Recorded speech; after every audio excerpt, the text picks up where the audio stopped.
Hello, good morning, and many thanks to you for joining us. It's a bright Thursday morning. We give thanks to God Almighty for gracing us and strengthening us to be up again and to be able to do what we love to do. And by that, it is to serve you the best breakfast on television. I am Nanatufo Boateng. I want to welcome you to the show and ask that you engage us because we are very interactive. I'd like for you to send us your thoughts, your comments, and your contributions.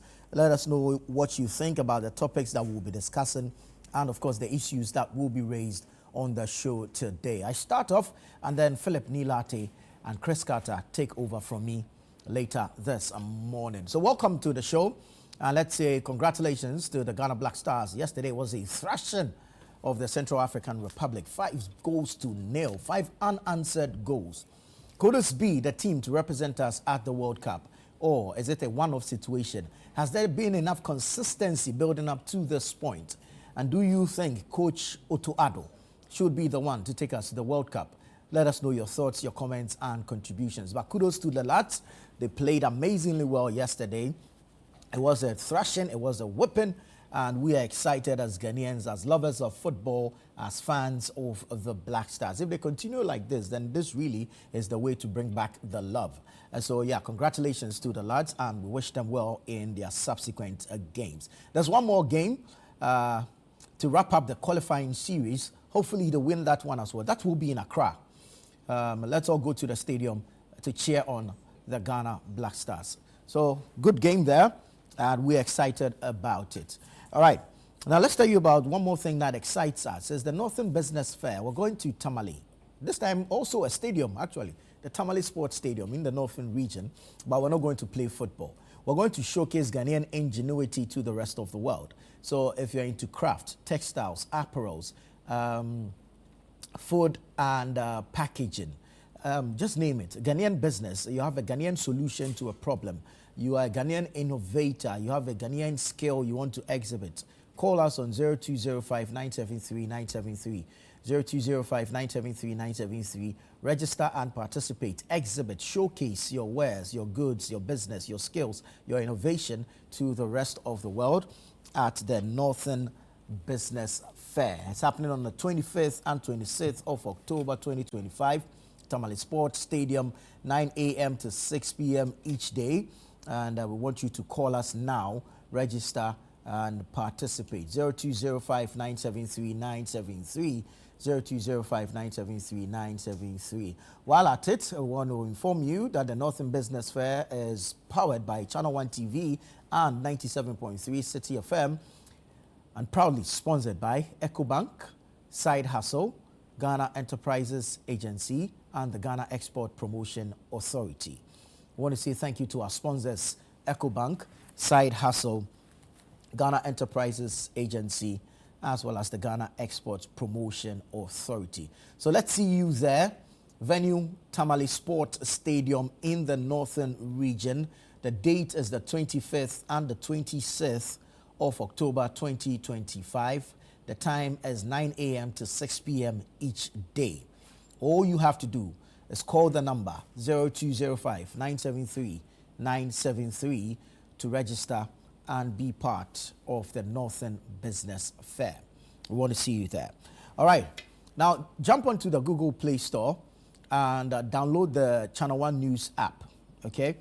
You have access to the news on the go, relevant information, accurate news, factual as well. And then, of course, you get to literally walk with the news in your pocket. So download the Channel One News app from the Google Play Store and have access to the news on the go. It's readily available. It's quite simple to use. The interface is user-friendly, and you shouldn't have any challenges at all navigating the Channel One News app, which is hosted on the Google Play Store. So go and download it, install same, and enjoy. All right. Let's get into the newspapers this morning. The Ghanaian Times is here, has a beautiful picture of the President, His Excellency John Dramani Mahama, and Togbi Afede, the 14th. Also, Togbi is presenting a plaque to the President. The story says, unending infractions in Auditor General's reports. Government gets tough on culprits. President hints at fast-track prosecution. Well, I mentioned this the other day, that when the Public Accounts Committee said it's interesting some of the revelations that come out as a result or are captured as infractions in the Auditor General's report. Well, the president is talking tough. He's hinted at a fast-track prosecution of offenders, people engaged in financial irregularities, misappropriation of funds, and of course, willfully causing financial loss to the state. I think it's a step in the right direction. So kudos to the president. Let's put some action to the words. All righty. Let's bring you some other stories on the front page of the Ghanaian Times. Government releases 195.5 million cedis for SHS feeding and primetime arrears. Government releases 195.5 million cedis for SHS feeding and primetime arrears. Ghana earns $370.3 million US from petroleum revenue in the first half of 2025. This is according to PIAC, the Public Interest and Accountability Committee. Ghana earns $370.3 million US from petroleum revenue first half of 2025. HPV vaccination targets 2.4 million girls. HPV vaccination targets 2.4 million girls. Combating cocoa smuggling. Cocoa Board reviews existing reward scheme. Combating cocoa smuggling. Cocoa Board reviews existing reward scheme. So that's on the front page. Now, if you jump to the back page, you get a beautiful picture story of the Black Stars game against the Central African Republic yesterday. Game was played in Morocco at the Meknes Stadium. And the story says, Black Stars tame wild beast of CAR to edge closer to World Cup 2026. Black Stars tame wild beast of CAR to edge closer to World Cup 2026. So these are some stories in the Ghanaian Times newspaper. I'll bring you the Chronicle. The Chronicle says, War murders. Police grab human beast. He removed victims' lungs, heart, tongue, roasted and chewed them.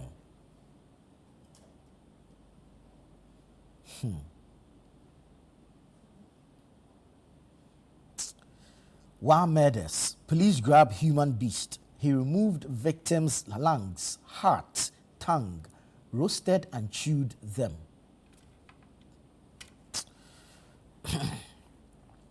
Cocoa smuggling.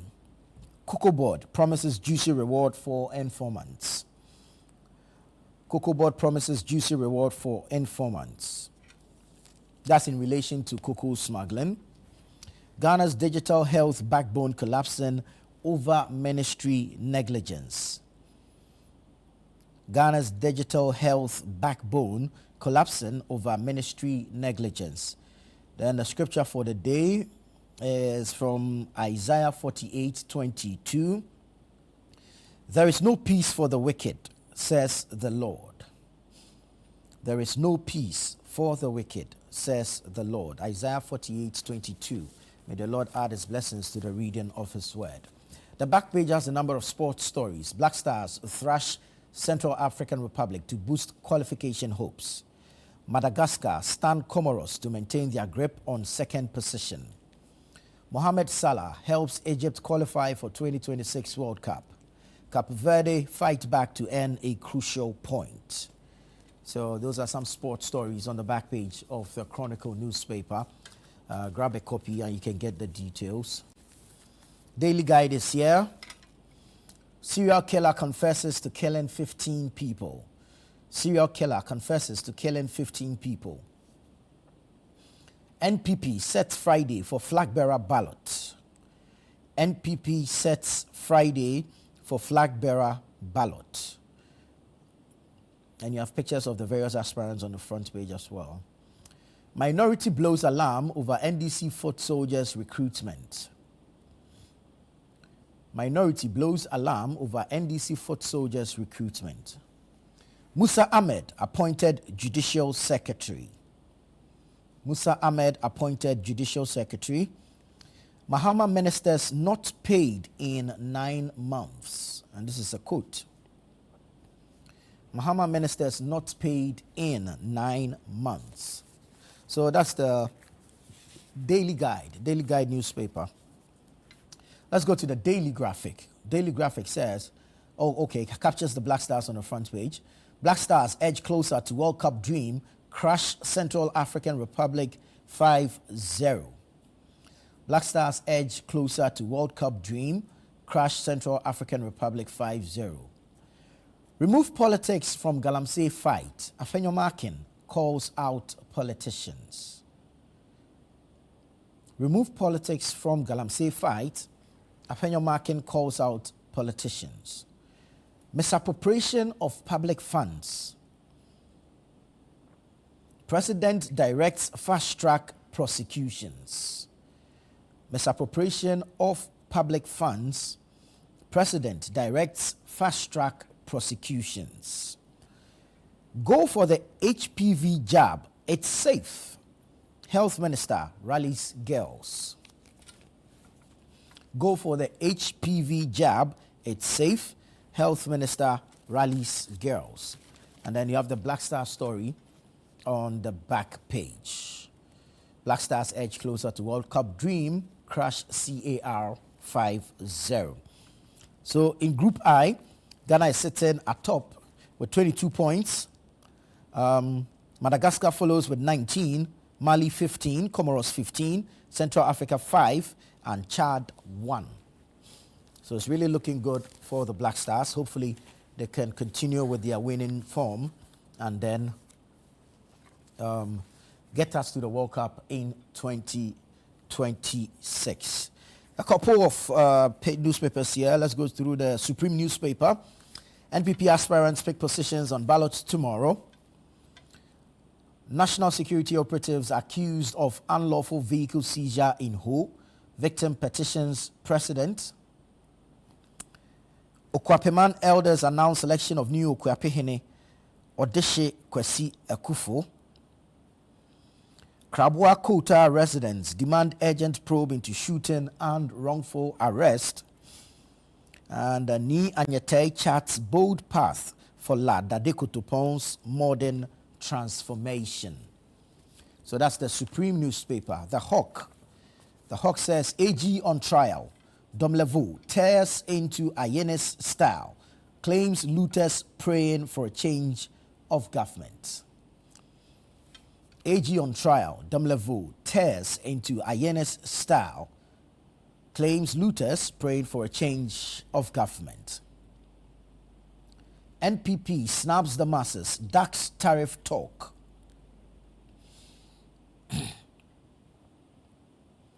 Commission for the cameras. Akufo-Addo's Agenda 111 hospitals stand empty. No staff, no beds. NPP gave Ashanti what it asked for. That's Gabi Ochredako says MPs picked roads over flyovers. Okay. Jasekine tops OT region in 2024 DPAT rankings. So that's the front page of the Hawk newspaper. Then there's the Daily Democrat, which says Ekropon elders nominate new Okwapehene. Then you have Prempag, TUDEG forge alliance for peace and growth. Government clears NSMQ arrears with 9.5 million cedis. GPHA wins 2025 IAPH Sustainability Award for Community Building. Wa murder cracked. Police arrest 2 key suspects. And then National Teacher Prize winner praises Prudential Bank. So that's the Daily Democrat. I'm going to take you online and bring you some stories from our web portals. Okay, Channel 1 TV is leading with the fight against Galamsey. Story says 2 Chinese Burkinabe nationals arrested in NIMOS anti-Galamsey operations. 2 Chinese Burkinabe nationals arrested in NIMOS anti-Galamsey operations. Invest in Agreg to lock in inflation gains. government statistician. Right, so the government statistician was speaking on the point of view. These are some of the things he said. Invest in agri to lock in inflation gains. Again, the government statistician says falling inflation brings relief to households and businesses. Falling inflation brings relief to households and businesses. Single-digit inflation. The battle now is sustainability. That's also according to the government statistician. Single-digit inflation. The battle now is sustainability. Parliament to reconvene on October 21. You know, there was a postponement from the initial scheduled date for reconvention. The Speaker, in a communique, announced a postponement. Now we understand there's a new date, and so Parliament is to reconvene on October 21. Kwabena Agyapong still in NPP presidential contest. That's according to the campaign team of Mr. Kwabena Agyapong. Yesterday there were reports that he could be disqualified for not being able to make the payments required. But his campaign team insists he's still in the NPP presidential contest. One serial murder suspect confesses to killing 15 since 2021. So in 4 years, this one person has been able to kill 15 people. Hey.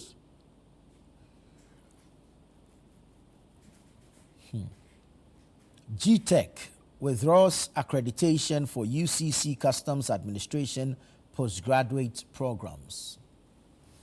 GTech withdraws accreditation for UCC Customs Administration postgraduate programs. NPP presidential aspirant set to ballot on October 10. NPP presidential aspirant set to ballot on October 10.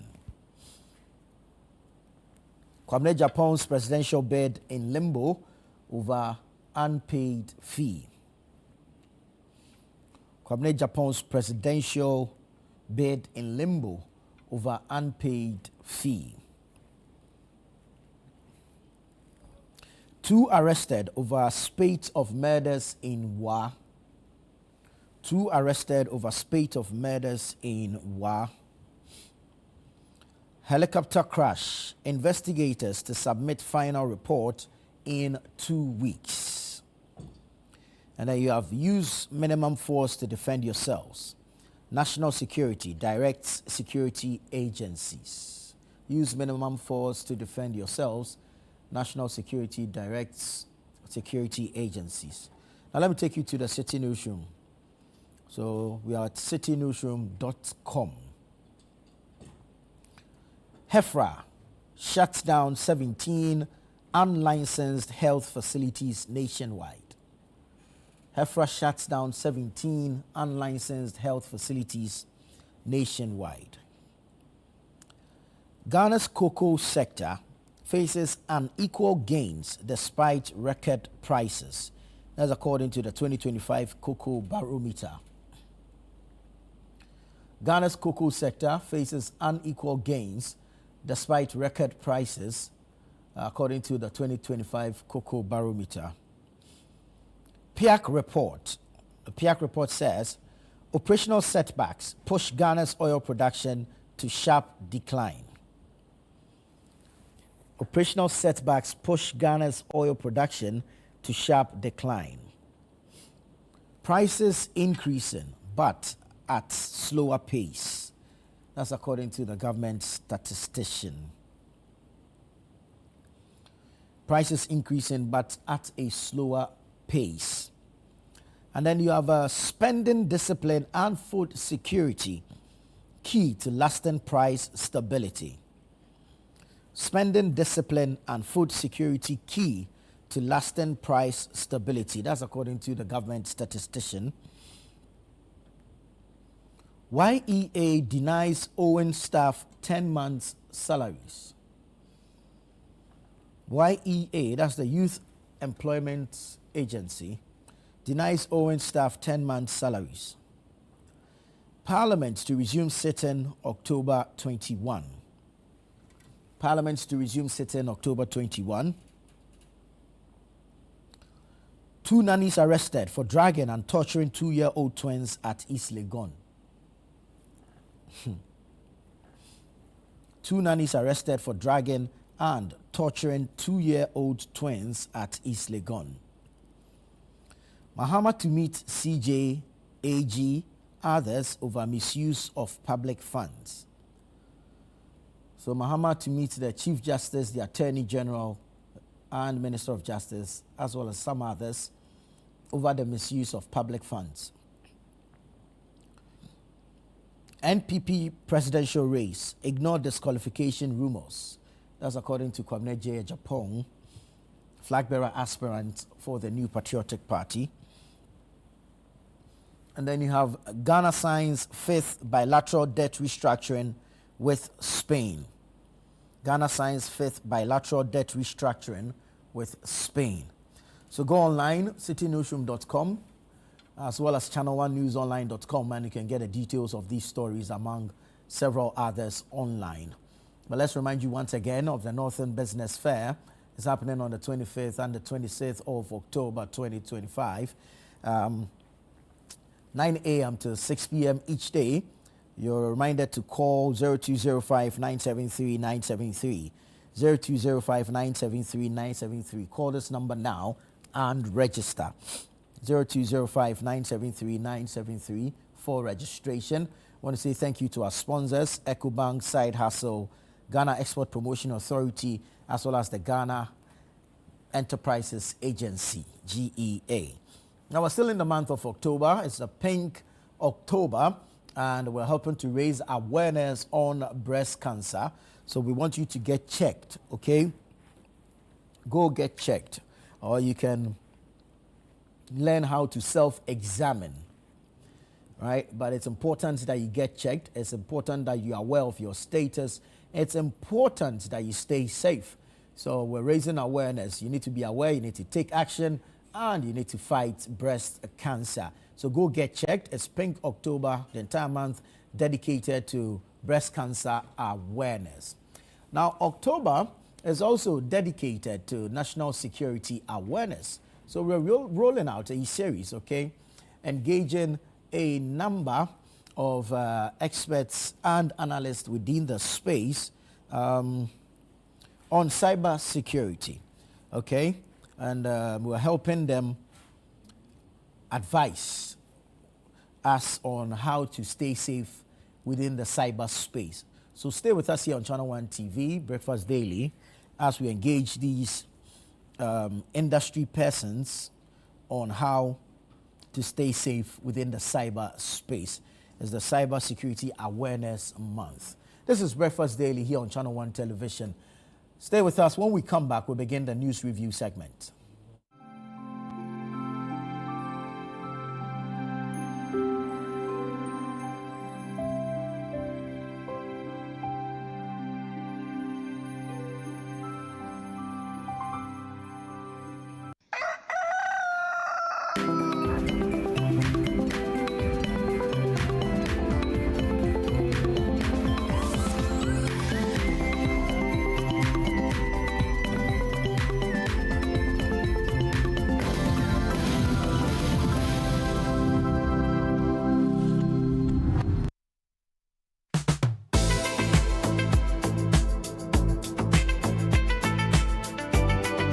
Panu yo, he buns panu.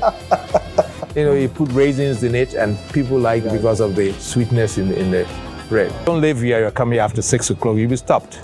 Wow. It's almost like apartheid in those days. Welcome to the Legacy edition of celebrating the iconic Mike Egan, the Emperor. Watch the Legacy interview of Mike Egan on Thursday, the 9th of October, 2025 at 6 p.m. only on Channel One TV. This October, Northern Ghana takes center stage. Get Get ready for the Northern Business Fair 2025, the ultimate one-stop shop for everything made in Ghana in the Savannah, Northern, Northeast, Upper East, and Upper West regions. From hand-woven smocks and intricate crafts to modern manufacturing, innovative packaging of made-in-Ghana products, and thriving homegrown businesses, it's a vibrant celebration of talent, innovation, and authenticity. Brought to you by Channel 1 TV and 97.3 CDFM, it's the biggest trade fair showcasing Kenyan SMEs, startups, research bodies, and indigenous brands making waves across the nation. It's happening on Saturday the 25th and Sunday the 26th of October 2025 at the Terminus Sports Stadium. The time is 9 a.m. to 6 p.m. daily. Want to exhibit? Call 0205-973-973 today and book your space. Don't just hear about it, see it, experience it, and live it. The Northern Business Fair, your market, your connections, your growth. The Northern Business Fair 2025 is powered by Channel 1 TV and 97.3 City FM and is proudly sponsored by EcoBank, Side Hustle, the Ghana Enterprises Agency, and the Ghana Export Promotion Authority.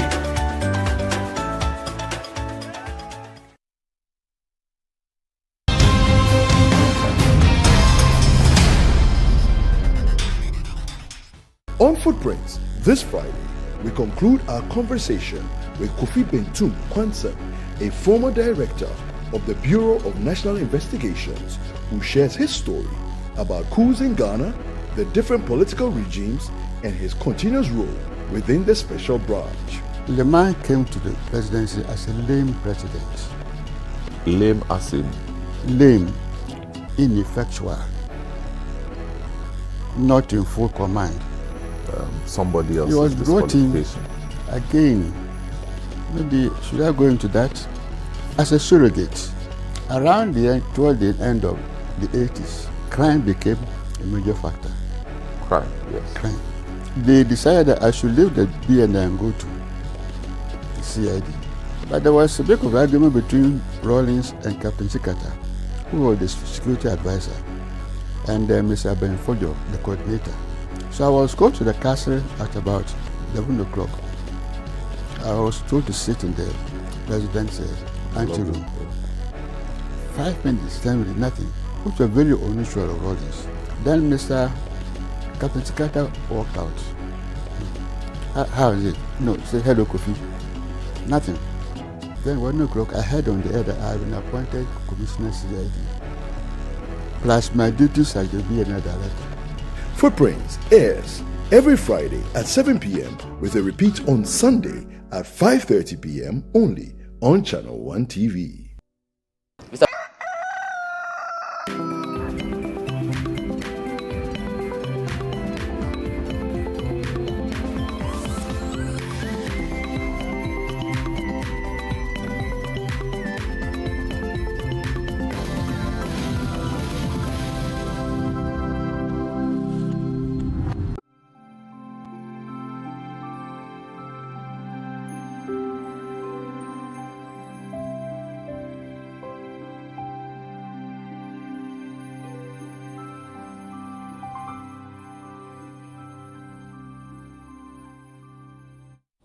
Thank you for keeping faith with us. This is Channel 1 TV. You're watching Breakfast Daily. It's time for the news review segment where we get to have a conversation on some topical issues.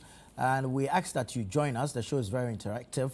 Send us your thoughts, your comments, and your contributions. Let us know what you think about the various perspectives that we're bringing to the issues. The WhatsApp number is on your screens. We're also very active on social media, Facebook. We're live on YouTube. Join us on X as well as IG. And you can also enjoy some video content from Channel 1 TV on TikTok. All right, let me say good morning to the Honorable Neil Ante Vanderpoy. He's the National Coordinator for the District Road Improvement Project. Good morning, Honorable. Good morning. Good to have you. Good to have you. Thank you. We have a number of issues to deal with. We're starting from the labor front this morning. The minister, the Labour and Employment Minister, the Honourable Abdul Rashid Pelpuo, has said that the issue of unpaid salaries to nurses and teachers is, if you like, due to the reckless recruitment under the New Patriotic Party, NPP. We've seen some level of agitations Some have actually even hit the streets to demand payment of their salary arrears, some in arrears over 10 months, some 8 months. This is what the minister has said to the issue. But this does not necessarily present a solution to the issue, does it? Well, thank you very much. Let me say good morning to our viewers and to all of us. And let me say, it's worrying when continually in this country, teachers, nurses, and other service staff who are recruited will have to spend months before receiving their salaries. It's been what I always call a normal military exercise. It's been occurring frequently, and it's not something that is akin to this particular government. In this Fourth Republic, it's almost become like a norm that teachers will be recruited, nurses will be recruited, sometimes even doctors. And for months, they will not be receiving their salaries. Many have explained it as structural defects within our employment sector, that when they are recruited, it takes a lot of time for their documentations and their processes to be gone through before they are able to get onto their controller and accountant general system to be paid. So sometimes those processes are the things that delay such payments of salaries. Is it that there's too much bureaucracy in this system? There is. Within the system, there is. You see, sometimes the prominence is given to teachers and nurses because they have the opportunity to voice out. I know within some of the security services, it also happens. But just that sometimes theirs don't last that long. Sometimes 2 months, 3 months. I remember even when we came into government in 2009, some of us will have to stay for almost about 6 months before we actually got onto the system and were paid. Yeah, I think one of the papers is actually reporting that the ministers haven't been paid in 9 months. Sometimes it happens. Yeah. So it is a structural defect that we have within our administrative system. And I think we should be looking at how promptly people are employed, and immediately they are employed, they are captured onto the data system so that their benefits will be paid for them when they are due. Because sometimes it's very worrying when people who have no jobs, who have just been secure jobs, and then they have to depend on their parents or other people. If they were not working and they go to those people and ask for support, the magnanimity of those people will definitely be there. But when it is clear that you are working and then you go to tell somebody you need support, the person will be wondering, why would you need the support when you are working? And then look at a situation where you were not working, somebody was supporting you up and down, and all of a sudden you secured a job, and then 1 month, 2 months, 3 months down the line, you still going to the person and asking for support. The person will be wondering what is really happening to you. So I think that between the Controller and Accountant General and the Ministry of Labor, we should be looking at these issues critically and see how we'll resolve them, because it's becoming a perennial thing, and I don't think it is right. I don't think I will support anything that will want to sustain such a defect within our system. I think we must try in this our reset agenda to remove the obstacles that always lead to the situation where people will be employed or recruited for months. You know, at least maximum 1 month. Maximum 1 month, the person should. But then it brings us to other issues, especially from the perspective of the Minister for Employment and Labor Relations. Nana, I think as a country, we must be able to sit down and have a comprehensive analysis of our job market. Okay. At this point in time, do we need teachers? Yes. How many teachers do we need? What type of teachers do we need? what is even our educational tangentials? What are the goals, the immediate short-term goals are we setting as a country for our educational system? So if, for example, for the next 10 years, our focus is going to be manufacturing and production. Okay. How do we produce those skilled manpower to be able to take care of that sector?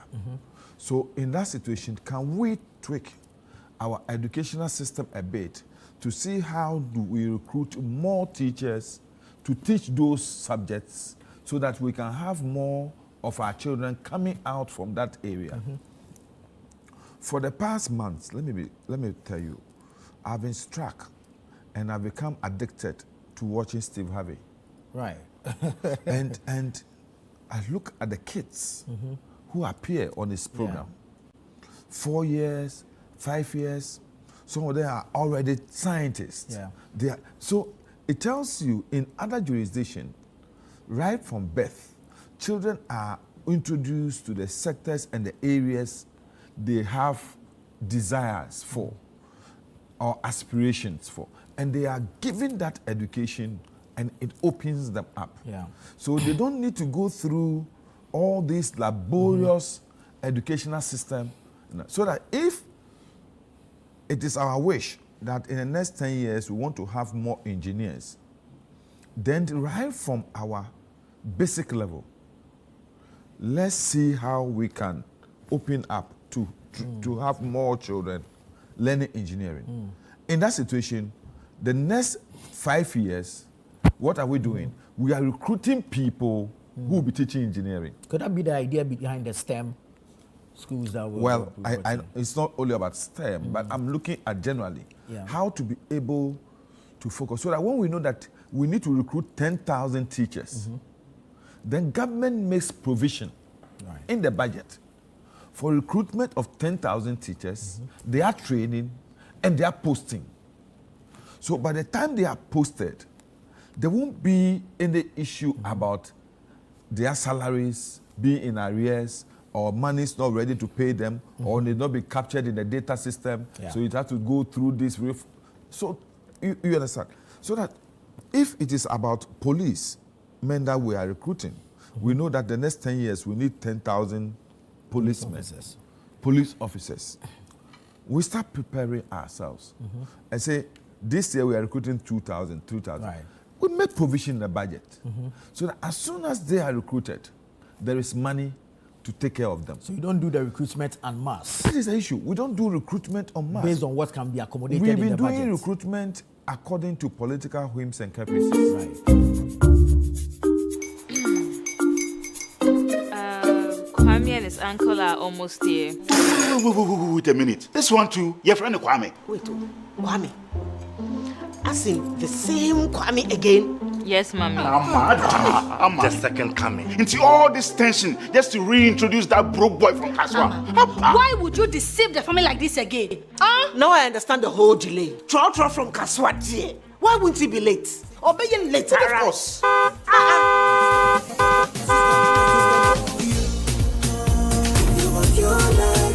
In the domestic debt exchange program. Yeah. So we know that difficulty as far as our financing was concerned. And we continually were just recruiting because we wanted votes. Because our people had not been happy that for years, 4 years or 8 years down the line, they've not secured jobs. True. So now we've waited at the end of the 8 years, we are just opening the floodgates and just... Meanwhile, in this country, we've seen series of economic policies that have led to retrenchments, reorganizations, several. When I was working in GBC, it got to a time they said we're having more staff than necessary. Right. So there had to be staff retrenchment. You understand? Those days, we've moved out from the old system. So those who were in charge of radio fusion boxes and things were no more needed. So they have to look, either they are integrated into the system in one way or the other if they are technicians, or they have to be laid off. We saw so many institutions, even within the oil industry, people were laid off. And not restructuring became the order of the day. It was because the government budget could not support the level of employment. As we see today, somewhere last 2 years, we were all screaming in this country that almost 70% of our total revenue was taking care of about 600 and something thousand of our public and civil service staff. You understand? So, critically speaking, I asked myself, what are we doing in terms of employment, in terms of how we can mobilize the needed resources to be, because the revenue base does not increase as fast as the level of recruitment. True. So if we are recruiting consistently because we want to satisfy certain political interests, then what are we doing to the national kitty? Where were we expecting to get the money to be able to take care of the people we were recruiting? And that's exactly what the minister is talking about. I think there should be some rationalization in our employment sector, where we look at how much we have as a country to pay for emoluments, and then we can determine whether there is a need within this short term, we can recruit, or we have to postpone recruitment. Because if we don't do that, we shall always continually recruit people, recruit them, and we will not have the sort of revenue to take care of them. Let me say, for example, today, we have certain areas in this country where you could have 1 or 2 teachers only for a whole school. So one of them is the headmaster, and he's also teaching about 3-4 classes. We have certain parts of this country where we have excess teachers. Because everybody who is recruited today in the Ghana Education Service want to be in Accra or Greater Accra region, Ashanti region, or Eastern region. He wouldn't want to go to Western North or Upper East, Savannah, or other places. They wouldn't want to go there. So everybody, as a politician sitting there, I can tell you, there have been so many times when I've had people who will call, Honorable, please, I've been posted to some village here and I want to be transferred to Kumasi, or I want to be transferred to Accra. Everyone wants to be in the big cities. Yes, and the Ghana Education Service is aware that we have glut of teachers in certain parts of the country and virtually none in certain parts of the country. Rationalization should be done. Then we can come out to say that, look, yes, within the educational sector, we have this number of vacancies for administrative. And we have this number of vacancies for classroom work. So within the next year or next 2 years, we are recruiting this number of people. Then the finance minister also will be able to know that we must make provision in the budget to take care of these people. But we recruit people without considering where the money will be coming from to pay them. And it's all about politics. It's all about politics, and it is something that has persisted, and as a country, we need to sit down and critically look at it. I'm thinking that, look, when we're doing our manifesto, we did a very good work on our job needs. And so, as of today, I can tell you that the John Dramani Mahama government will not just get up and recruit. Because we've assessed and we know the various sectors, the number of people that need to be recruited in this year, next year, and next 2 years. I know it will be a bit frustrating to some of our party people who will think that we've come to power and as such we need jobs all of a sudden. Some would get the jobs. And they'll begin to mount pressure. But I'm saying that because we've determined the sort of numbers that we need in the various sectors, continually the Minister of Finance will be making provision to to take care of those ones. Right. But I'm looking at 2028, where all of a sudden there's pressure for all angles on government to recruit. You understand? Yeah. Then you see us, politicians, definitely, not considering the effect on the national kitty recruiting. And then that's exactly what we saw in 2024. Right. So Rashid is actually referring to the unbridled recruitments that were carried out in the various sectors of the economy, especially within the Ghana Education Service and the Ghana Health Service and the security services in between 2023 and 2024. We complained about it in Parliament. There were situations where people were being recruited, and when you ask, they said, oh, this was a backlog of people who were supposed to be recruited in 2019, and they were not recruited. Services, one of the major considerations in the service recruitment is age. So if somebody is supposed to be 25 and the recruitment is 2019 and he wasn't recruited, how does that person qualify to be recruited in 2024? Right. You understand? The person's age will have, he will have gone beyond this thing. That's why we saw so many characters and faces of people, some of them look older than me, who have been recruited and they were in security service uniforms. Right. I think we need to sanitize the system, and we should look at the effect of such recruitment on the national kitty before we consider political aggrandizements. Right. Let me say good morning to Elvis Daku. He's the editor of the News Center newspaper, newscenter.com. And good morning to the Honorable Seth Champong, a former member of Parliament, a former Eastern Regional Minister. Gentlemen, welcome. Thank you. It's good to have you. Well, on the matter of the labor unrest and, of course, the arrears that occasion some of these protests that we see.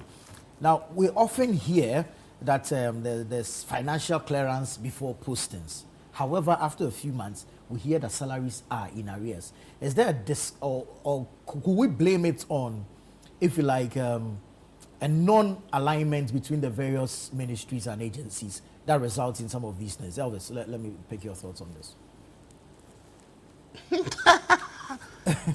Is there a lack of interministerial coordination in these matters? We will just be beating around the bush. We have to face the issue. The NDC told everybody in this country that when they win election, everybody will be employed. There was an advert that at the end of the day, the last end of that was that when Mahama wins, everybody will be employed. Campaign promises. That's what is hitting them back. Interestingly, they have not even started recruiting. The little they have come to meet to pay is even a problem. But there's a government that said, it is the previous government that's not employing you. Government, you will be employed. There was a whole advert about one job, 3 employment.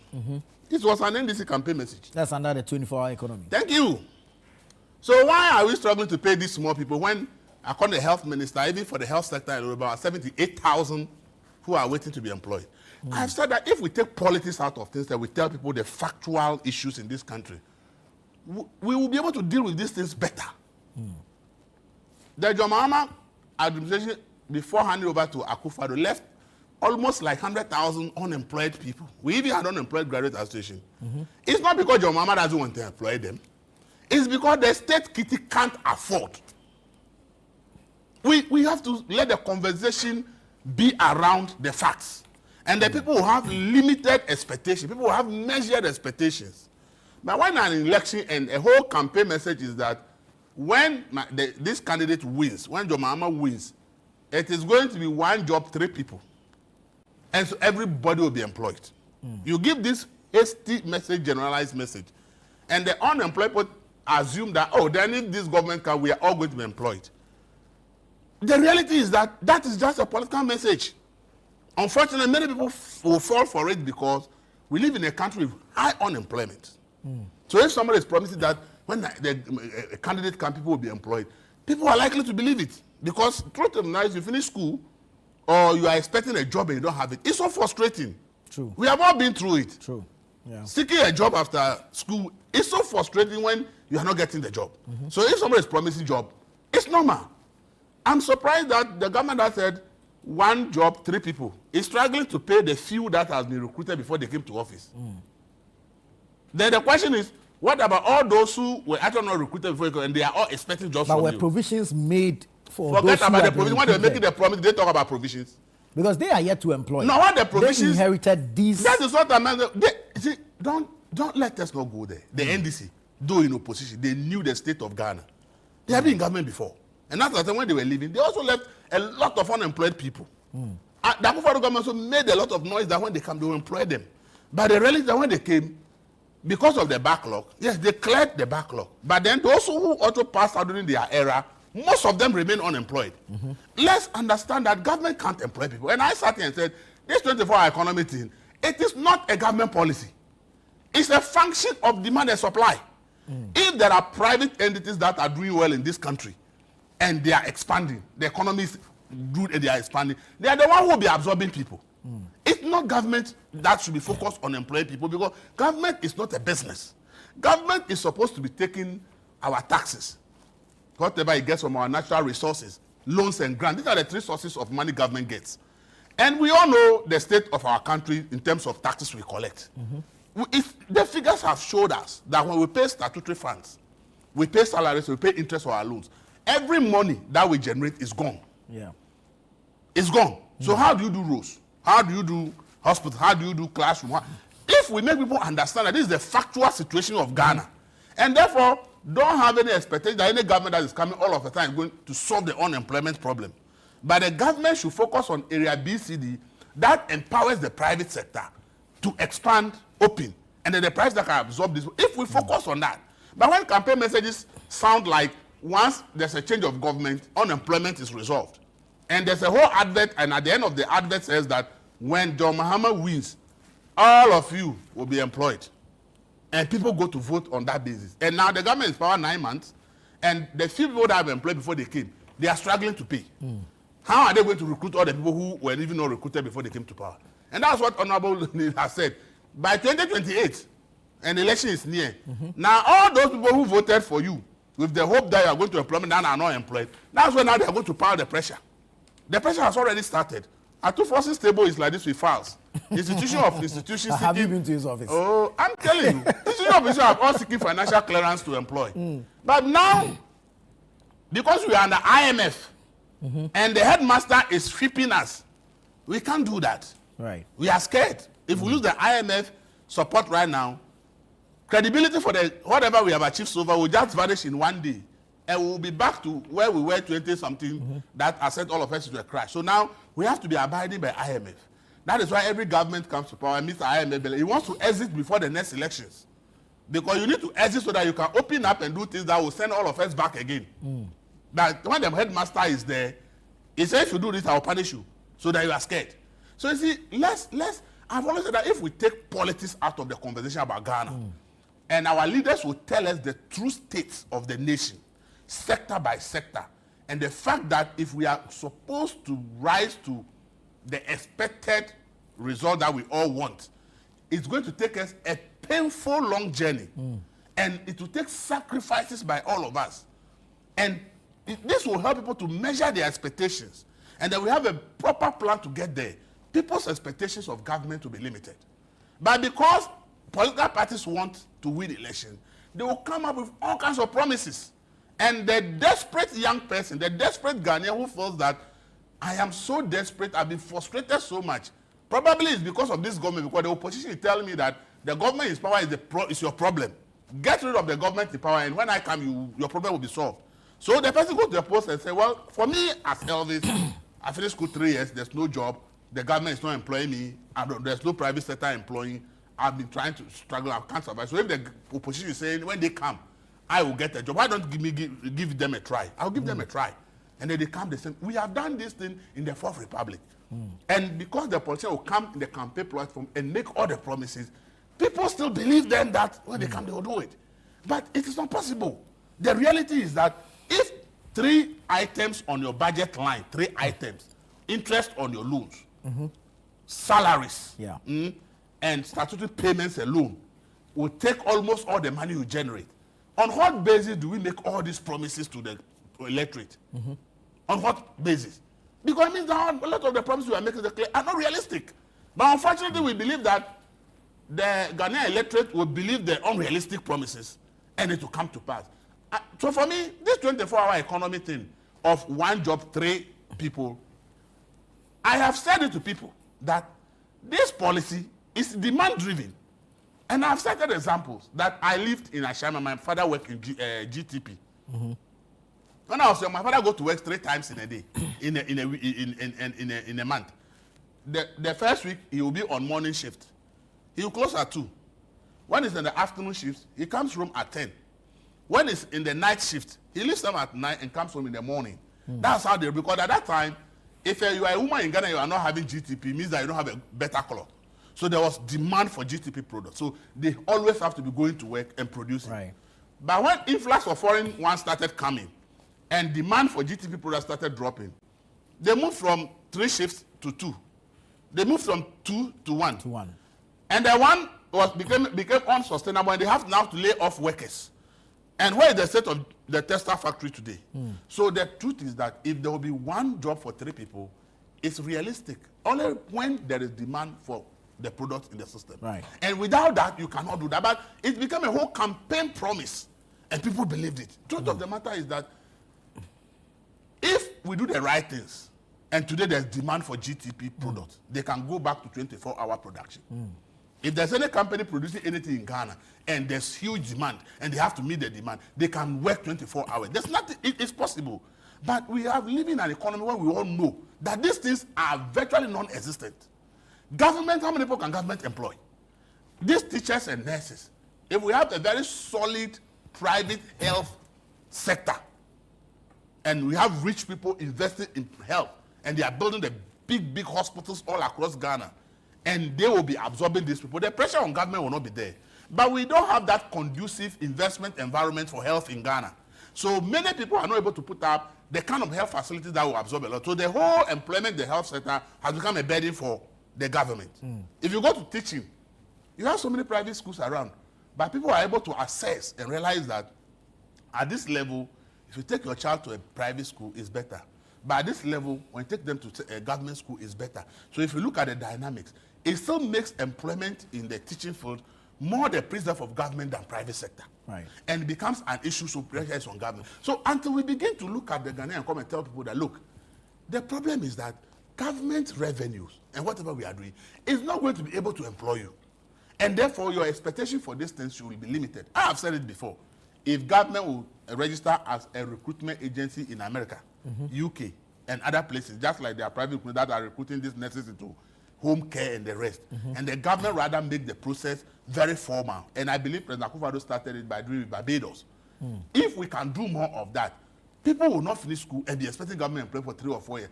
I have been through it, so I know how frustrating it is. So if we know, we all know, it's not that we know that we can't employ these people on time. Why don't we rather pay attention to these things that can give us a sigh of relief? Rather than promising people employment in this country when we know very well that it is going to be impossible to employ them. Right. You talk about government employment. With a 30 million population, statistics will tell you that out of the 30 million population, you have between 8 or 9 people who are adults who are ready to work. The question, if you go to Senate now, what is the number of people on Senate payroll? The number of people who are on Senate, plus people who are working in the formal sector and being paid, is less than 2 million. In the informal sector, what is going, how well organized our informal sector? We are unable to really formalize our informal sector. So our informal sector, who has employed a lot of people, the wages and things people get there are so minimal. So people feel that unless I get a formal employment, I am not going to be able to make it. The agriculture sector, which we should make very attractive, that can become a major employer of Ghanaians. Government strategy, policy, and investment in the sector has not been one that is attractive enough to create that environment for private people to sink in so much money. Because somebody produces something go and set up a farm somewhere, and when the produce are ready, the road to the place is so bad, and the person is unable to transport the products to the market at the right time. As we speak, we have not been able to find a proper distribution channel for locally produced rice in Ghana. And I've also heard is that a rice comes from China, gets to Tema Port, somebody collects it, And if I go to my village, I can see a bag of that rice being sold in my village. How is that we are not able to look at the same channel and say, the local rice production, we can develop same strategy. How does poultry enter Temaport? Yet when I go to my village, somebody has a fridge that is selling frozen chicken, but the Ghanaian farmer who has produced the chicken here is struggling to distribute when the chicks are ready. Why not be able to also do that? There are a lot of things, and that's why I said that if we leave too much politics out of things, and as I've said here, if every sector, we can say Honorable has established himself as, people think he's only a politician, a very good investor and entrepreneur in the agri sector. Can we find 10, 15 of those people, put them together, let them come up with a plan, what government should do for the agri sector? From the view of the private, see the problem is that people sit in public office who don't have any experience in agri sector, they are the one planning policy for the agri sector. That is the opposite of things. We should have the private people who are into the business, who should come up, the poultry people should come up. If government wants poultry to be distributed across Ghana and for us to produce at a rate that people can buy, this is the blueprint. They develop it, but they are in the business. Those who are doing crops and that, let them come up, and the government will say, if you are in the business, you are the one who has invested your own money, and this is the way you think the thing must work, government should not even hesitate. Government should find the money and do what the people have proposed. That is what will attract others, okay? Others who have money, but are scared of the risk. But when they realize that the proposal to get the thing done is coming from people who are already doing it as private people, if I have money, I'll go and put it there. But if I sit up a technocrat in office, doesn't have a farm, and there is the one that is planning how the agri sector should run, and then draw certain policies and say it will work, and they start trumpeting it. No investor, excuse me, no investor is a fool to go and put his money in what somebody who does not know what he's talking about is shouting about. Thank you, August. Thank you. Let me hear from Honorable Sete Champo. Could it be the fiscal discipline drive of the government seeking, and of course they've said it's time and again that they're marrying the fiscal to the monetary, or could it be that really it is the reckless recruitment the NPP did before leaving power that is leading to some of these delayed salaries? Thank you very much. I start from where you ended, the reckless recruitment. Sometimes I listen to the rhetoric of some of my friends, and here in particular is being attributed to my former colleague, Honorable Dr. Rashid Pelpo. And I ask myself, Rashid, how can you be saying this? You are too much experienced in the public space to be speaking like that. This is for mere political expediency. If you listen to what Nee said and what Elvis is saying, we know what our issues are. You only fill vacancies in the public space when there is availability. If people have not retired and gone home, and you haven't created a new desk, how do you recruit into the public space? So the public space itself is not that big. So until we begin to educate our people and get them to understand that working, that's why I love the people who say government must not be in the business of doing private business. If you listen to what Elvis was saying, that is one of our biggest problems as a country. The disconnect, they've said it in several languages and in several fora, the disconnect of the public service and the private service. Industry, academia, how are we building our country, how are we interconnecting? We put it at the back of our mind that the most secure job in this country, if you listen to the narrative of Elvis, is the public sector. That is government work. Because a population of over 30 million, if people who are on the roll of SNIT, which is a futuristic savings, is just 2 million, which means it's just around people who are in, majority are the people of government who are paying their Social Security and National Insurance Trust. Let's go for private and public and formal employment. So if you look at it this way, which means it takes me back to a statement President Kufuor made some time back when he said that the employees pretend to be working and the employers also pretend to be paying them. So there's no honesty, there's no trust, there's total breach of faith. Before any recruitment and sanction in government, properly so-called, unless you go through some orthodox means. You need clearance from the Ministry of Finance.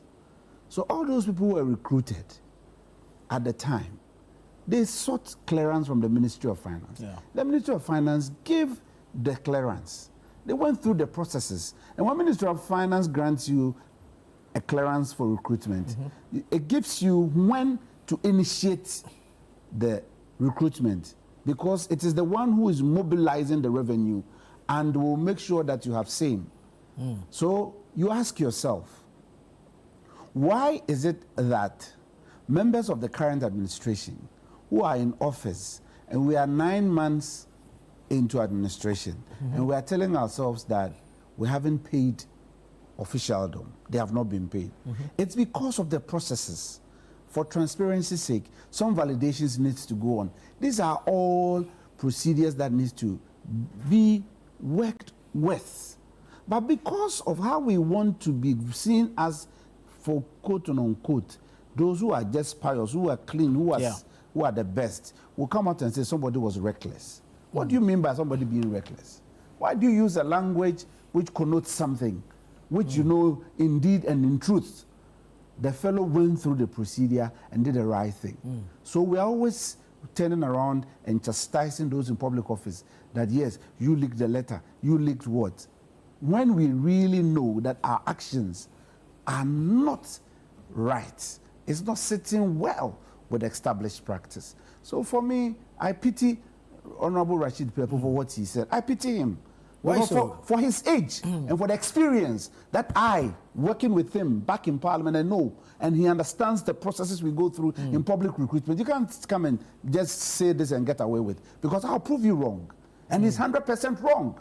You think so? I'm telling you so. I'll give you evidence. Why did the Bank of Ghana ask people who they had asked to go home come back? Because they realized that the people had gone through proper recruitment processes, akin to all the other sectors. You can get away with some, but you cannot get away with all.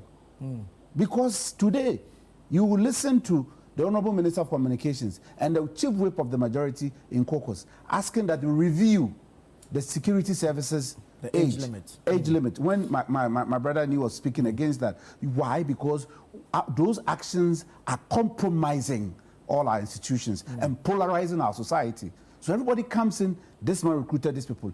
Whether you believe it or you don't believe in it, they are all NDC. Is that how we want to run a country? Is that how we must run our country? What are we doing to ourselves? It's so unfortunate. For all these years of experience that we have built, we still want to go by that same old crude method. Let me tell you, from my experience, these things happened in 2009 when President Mills became a president. There's a gentleman in Parliament today, Colonel Retired Damwa, Honorable. He was at the Manpower division of the Ghana Armed Forces. And they said he had done reckless recruitment. He was taken out of the service.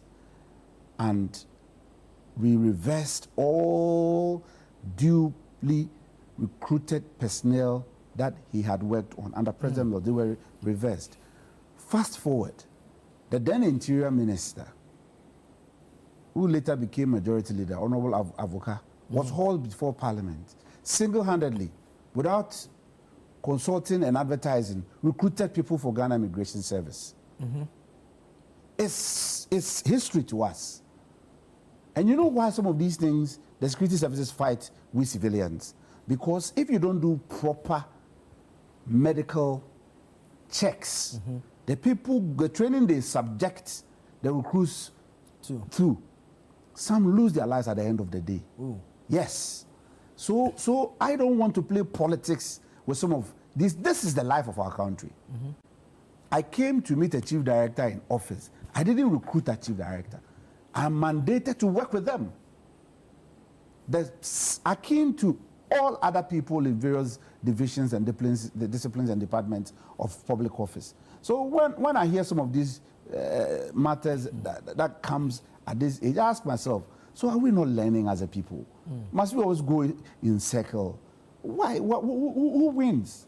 Nobody wins. Instead of us sitting down, campaigning on a 24-hour policy and coming in and starting to make sure that things work, sitting down with private sector who are doing so well, getting them into understand and have an interface with government so that they can absorb the backlog that everybody is talking about. Because like it's been said, and I don't need to repeat it, look, all the money we mobilize as an economy, when we pay our interest, not even the principal, when we pay our interest, and we come and look at the wage bill, and then statutory funds that are supposed to go to other sectors of the economy, that sometimes gives government some relief. When you finish that, you have left with nothing. You have to carry your cap in hand and go for loans. So you go and borrow. And that's how we run our economy. How can we grow as a country if we continue to do this? And today you come, you point this finger. You see, what Elvis said, I have suffered it. I have a friend whose nephew, he asked me to assist to get into public service. I did all I could, and I wasn't successful. During the campaign season, you know, in new media, social media today, you are on a particular app, you can advertise your people. So I advertised my candidate on my WhatsApp status. The gentleman came to write underneath, 8 years, you couldn't get me recruitment, no way for you this time. Oh, wow. Yes, he voted against me. I wasn't pained. I did my best. But to him, I failed him because he's being told that there is space. Whereas we understand that until a vacancy is created, until somebody leaves office and a vacancy is created, you can't hire. 2, until you create a new desk or you bring in a new idea, some innovation, newness, you can't recruit, you can't fill that space. Why can't we be honest enough and tell ourselves that this thing we are doing to our body politic, we are feeding the next generation with wrong information? Instead of coming to give them some hope, you rather blaming the blame game again, blaming the predecessor that he did reckless. To what end? Do you think Ghanaians are going to carry this message the way you expect them to carry it? No. Let's be smart about how we do our game. It comes against all of us. We are tied in it. You go to everywhere, then anybody is giving a commentary. Our politicians have failed us. Our politicians are thieves. When I hear that, I say, oh, Jesus Christ. I come in with a good heart to be of good national service and serve as a steward. Everybody wants to run you down as a guinea pig. Me, my brother sitting here, I know how he reasons. That's why I love this Thursday club.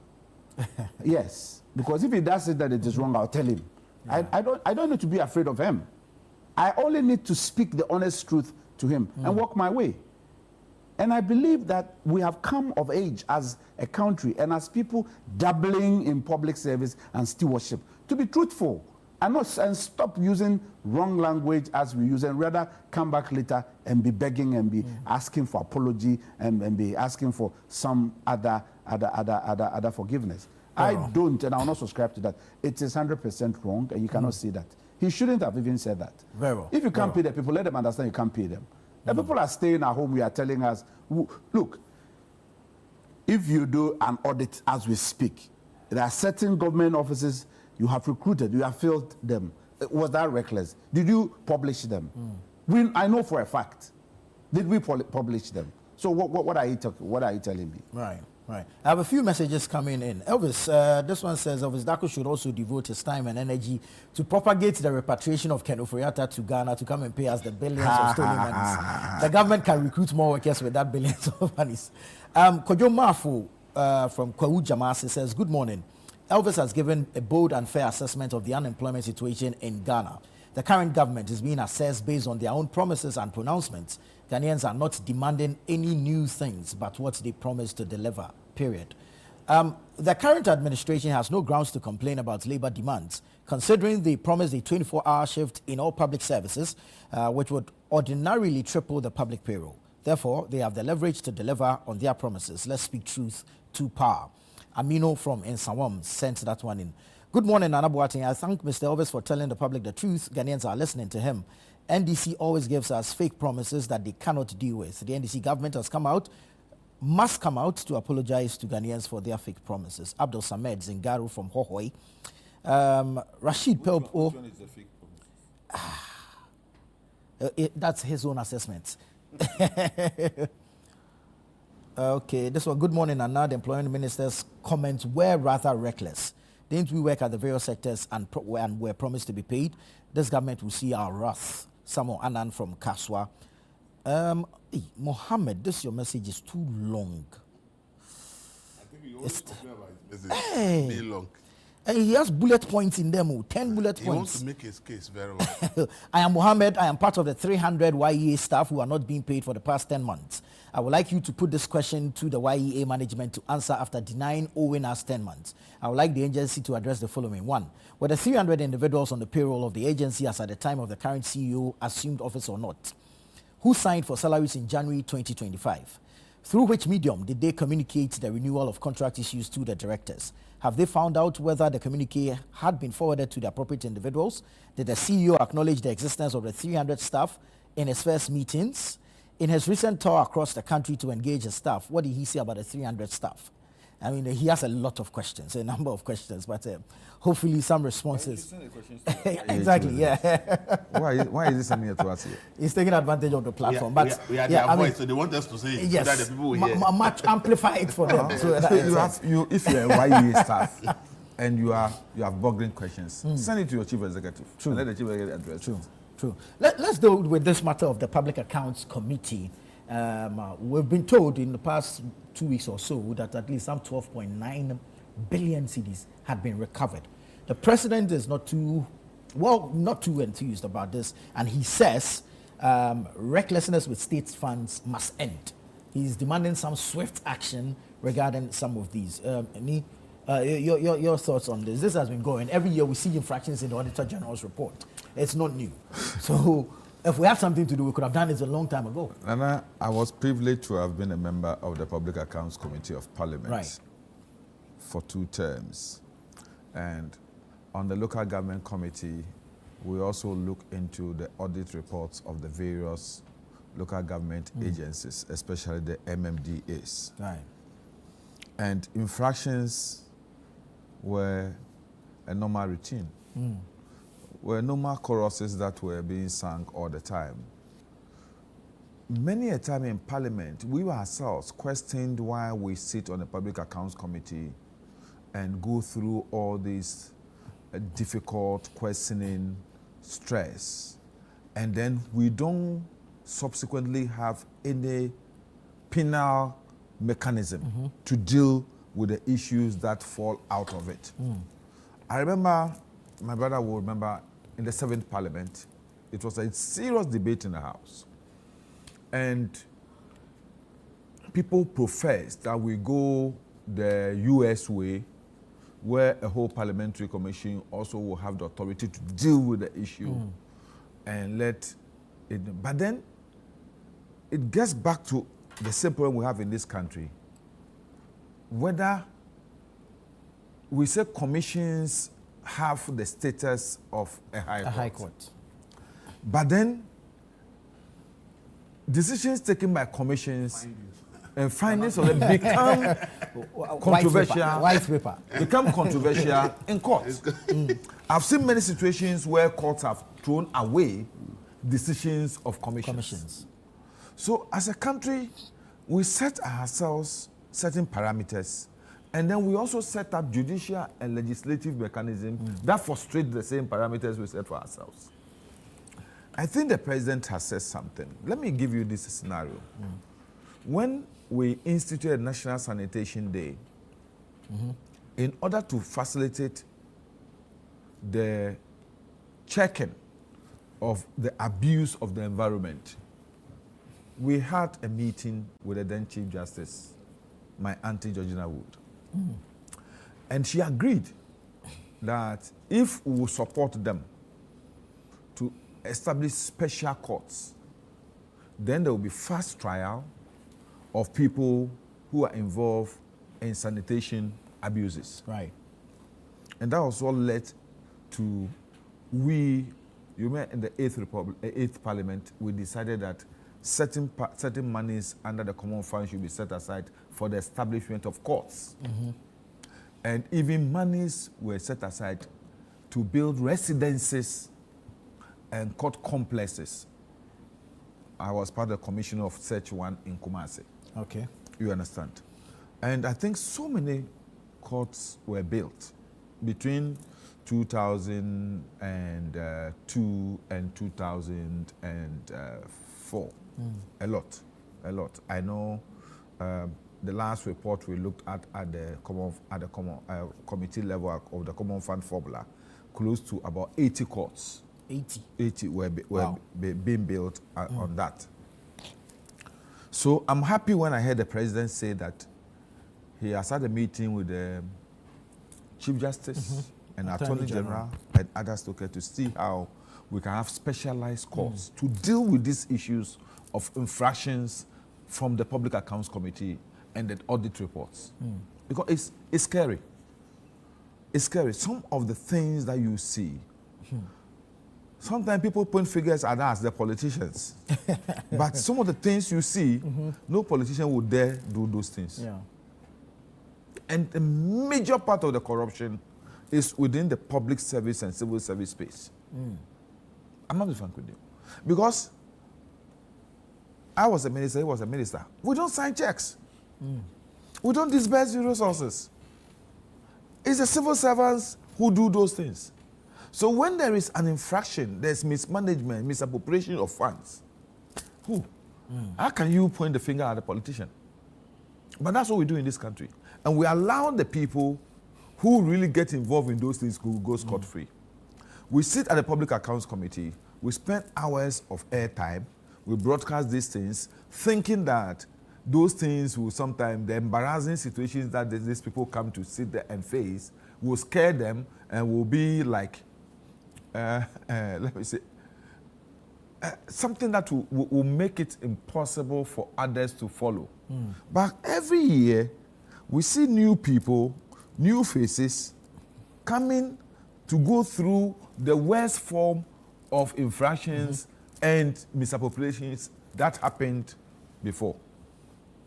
So I look at all this, and look, you said 12.something billion. Yes. Was misappropriated. No, what's recovered? What's recovered? Recovered. The MMDAs alone had misappropriations to the tune of about 18 billion. Ministries, departments, agencies also. We should thank God. 18 billion. At least if this amount of money, that's almost about 30 billion has been recovered. No, so the misappropriations, MDAs, 18 billion plus.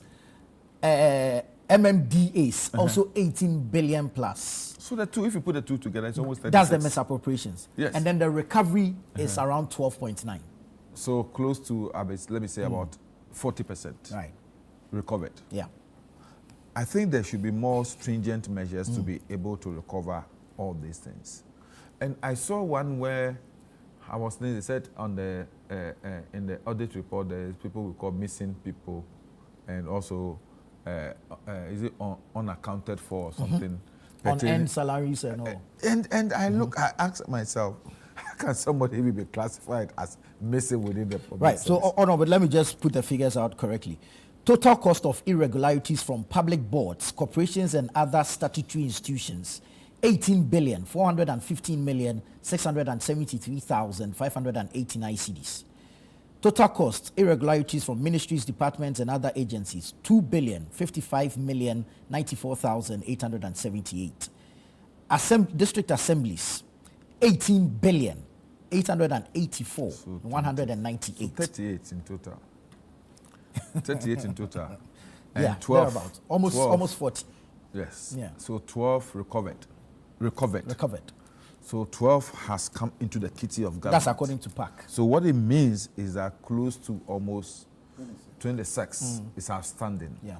It's my wish that we'll be able to recover this thing. But is it an issue of just recovery and the people going scot-free? Is it an issue of certain penal measures being introduced within the system to serve as a deterrent, to serve as cue to people to know that when you work within a public service and the civil service or the MMDAs, and you do this, this is the punishment that you have. So this is not something. I think we've overflogged this particular issue because I don't know, since the establishment of the Fourth Republic, Public Accounts Committee. I remember those days. Former health minister, let me mention his name, and he was a wonderful chairman of the Public Accounts Committee. He was. I thought that was what people make Akufo-Addo think, that he would be a good health minister, but he wasn't. He wasn't. Because that is his field. He's an accountant, so he understands the money. Money matters better. No, let me take a break. Let me take a break here. We'll come back and then we'll continue. But keep your messages coming in. We'll do our best to read them. This is Breakfast Daily on Channel One Television. Stay with us. We'll be right back.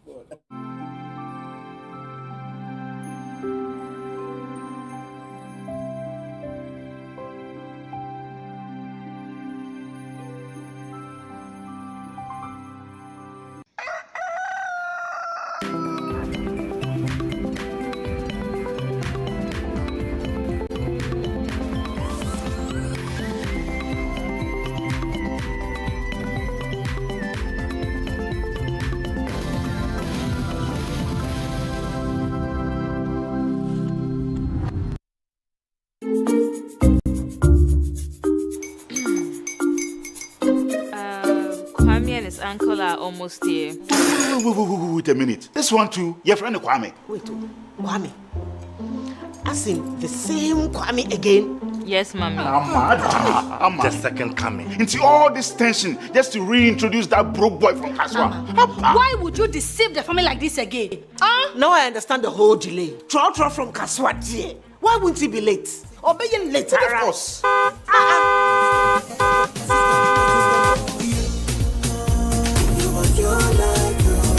Star 712 hash, star 712 hash. Yeah, you go feel the luckiest. Go feel from Georgia be luckiest. From not the pure cause she be luckiest. Me and you go feel be luckiest. No matter why you're luckiest. Everybody go feel be that luckiest. That's Kwame! Send your God the apple boom. If you're poor, what's that? So would the coming of the Son of Man be. Hey! Is that his car? Dial star 712 hash. Choose your ticket. Enter your lucky number. Follow the prompts and let destiny handle the rest. This promotion is regulated by the NLA on the Caritas platform. Good evening and welcome to the greatest show on earth. This is a people's game. They will be bubbling about this one for weeks and months to come.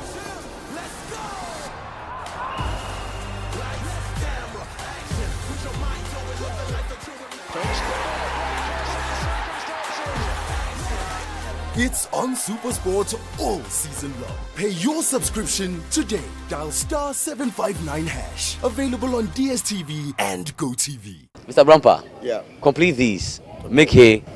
A noise. If you live in a glass house. Don't throw stones. When they go and get stuff. Walk. You say? Walk. Jesus ni mobodo. Jesus. Make hay. Hey. Make hay. Make hay. Yeah? Hey. Complete these. Make hay. Hey. Complete these. Make hay. Eh? Make hay. Hey. Brother. Make hay. Hey. Make hay. Hey.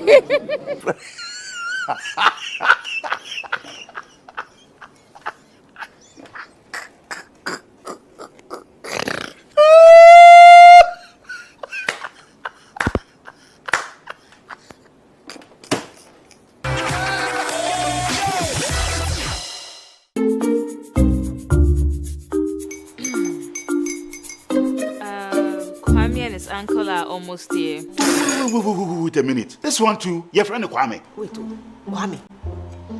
As in the same Kwame again? Yes, Mommy. I'm the second coming. Into all this tension just to reintroduce that broke boy from Kaswa. Why would you deceive the family like this again? Now I understand the whole delay. Troll from Kaswa. Why wouldn't he be late? Or be late? Of course.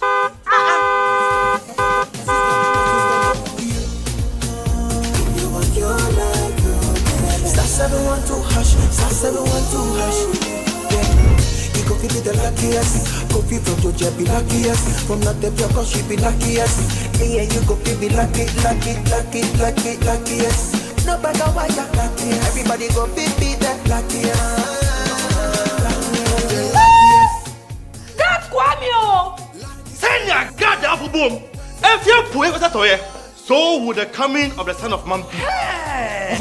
Is that his car? Dial star 712 hash. Choose your ticket. Enter your lucky number. Follow the prompt and let destiny handle the rest. This promotion is regulated by the NLA on the Caritas platform.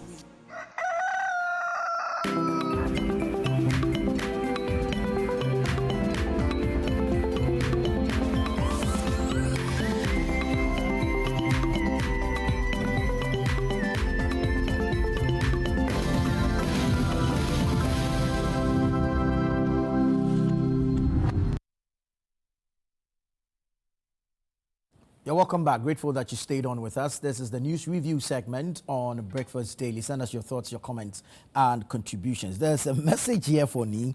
He says, Eja, public and civil servants, money. Please ask me for me that what discussions go on before a procurement is done.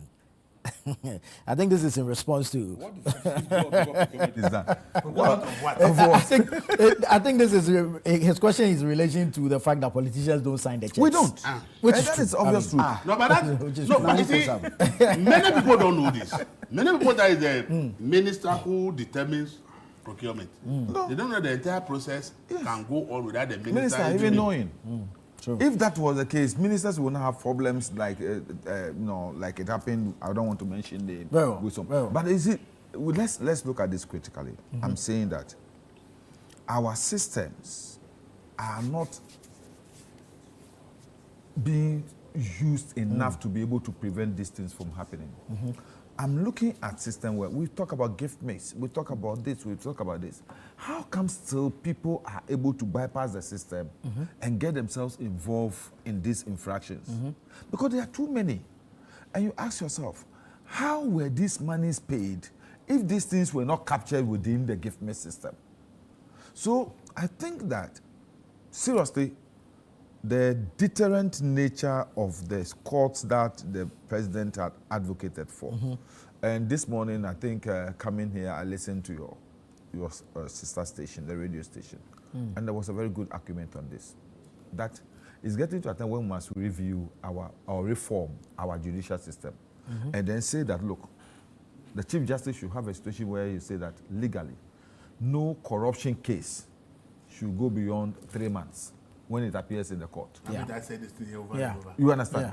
Yeah. Because I said this the over and court over. process, the adjournments and all those things sometimes make the people who have really stolen our money feel good, enjoy themselves, and rather hold the state to account. True. So it becomes, by the time you finish, the state may have spent more money prosecuting this case than the person has even taken. So if we could have time limits, time frames for such criminal cases, then it becomes expedient for the prosecutors to take the cases to the court and get judgment within a short time, so that whatever penal measures were taken, refund or something, the money itself will not lose its value. And the state will have value for such monies that have been taken. And then those people also, but they will also not, maybe have not misappropriated all the money they've stolen. They are waiting. You understand? But if the process is going to be one case, 3 years, a simple case of somebody having stolen a computer, 3 years, 4 years. Sometimes I ask myself, what's the need?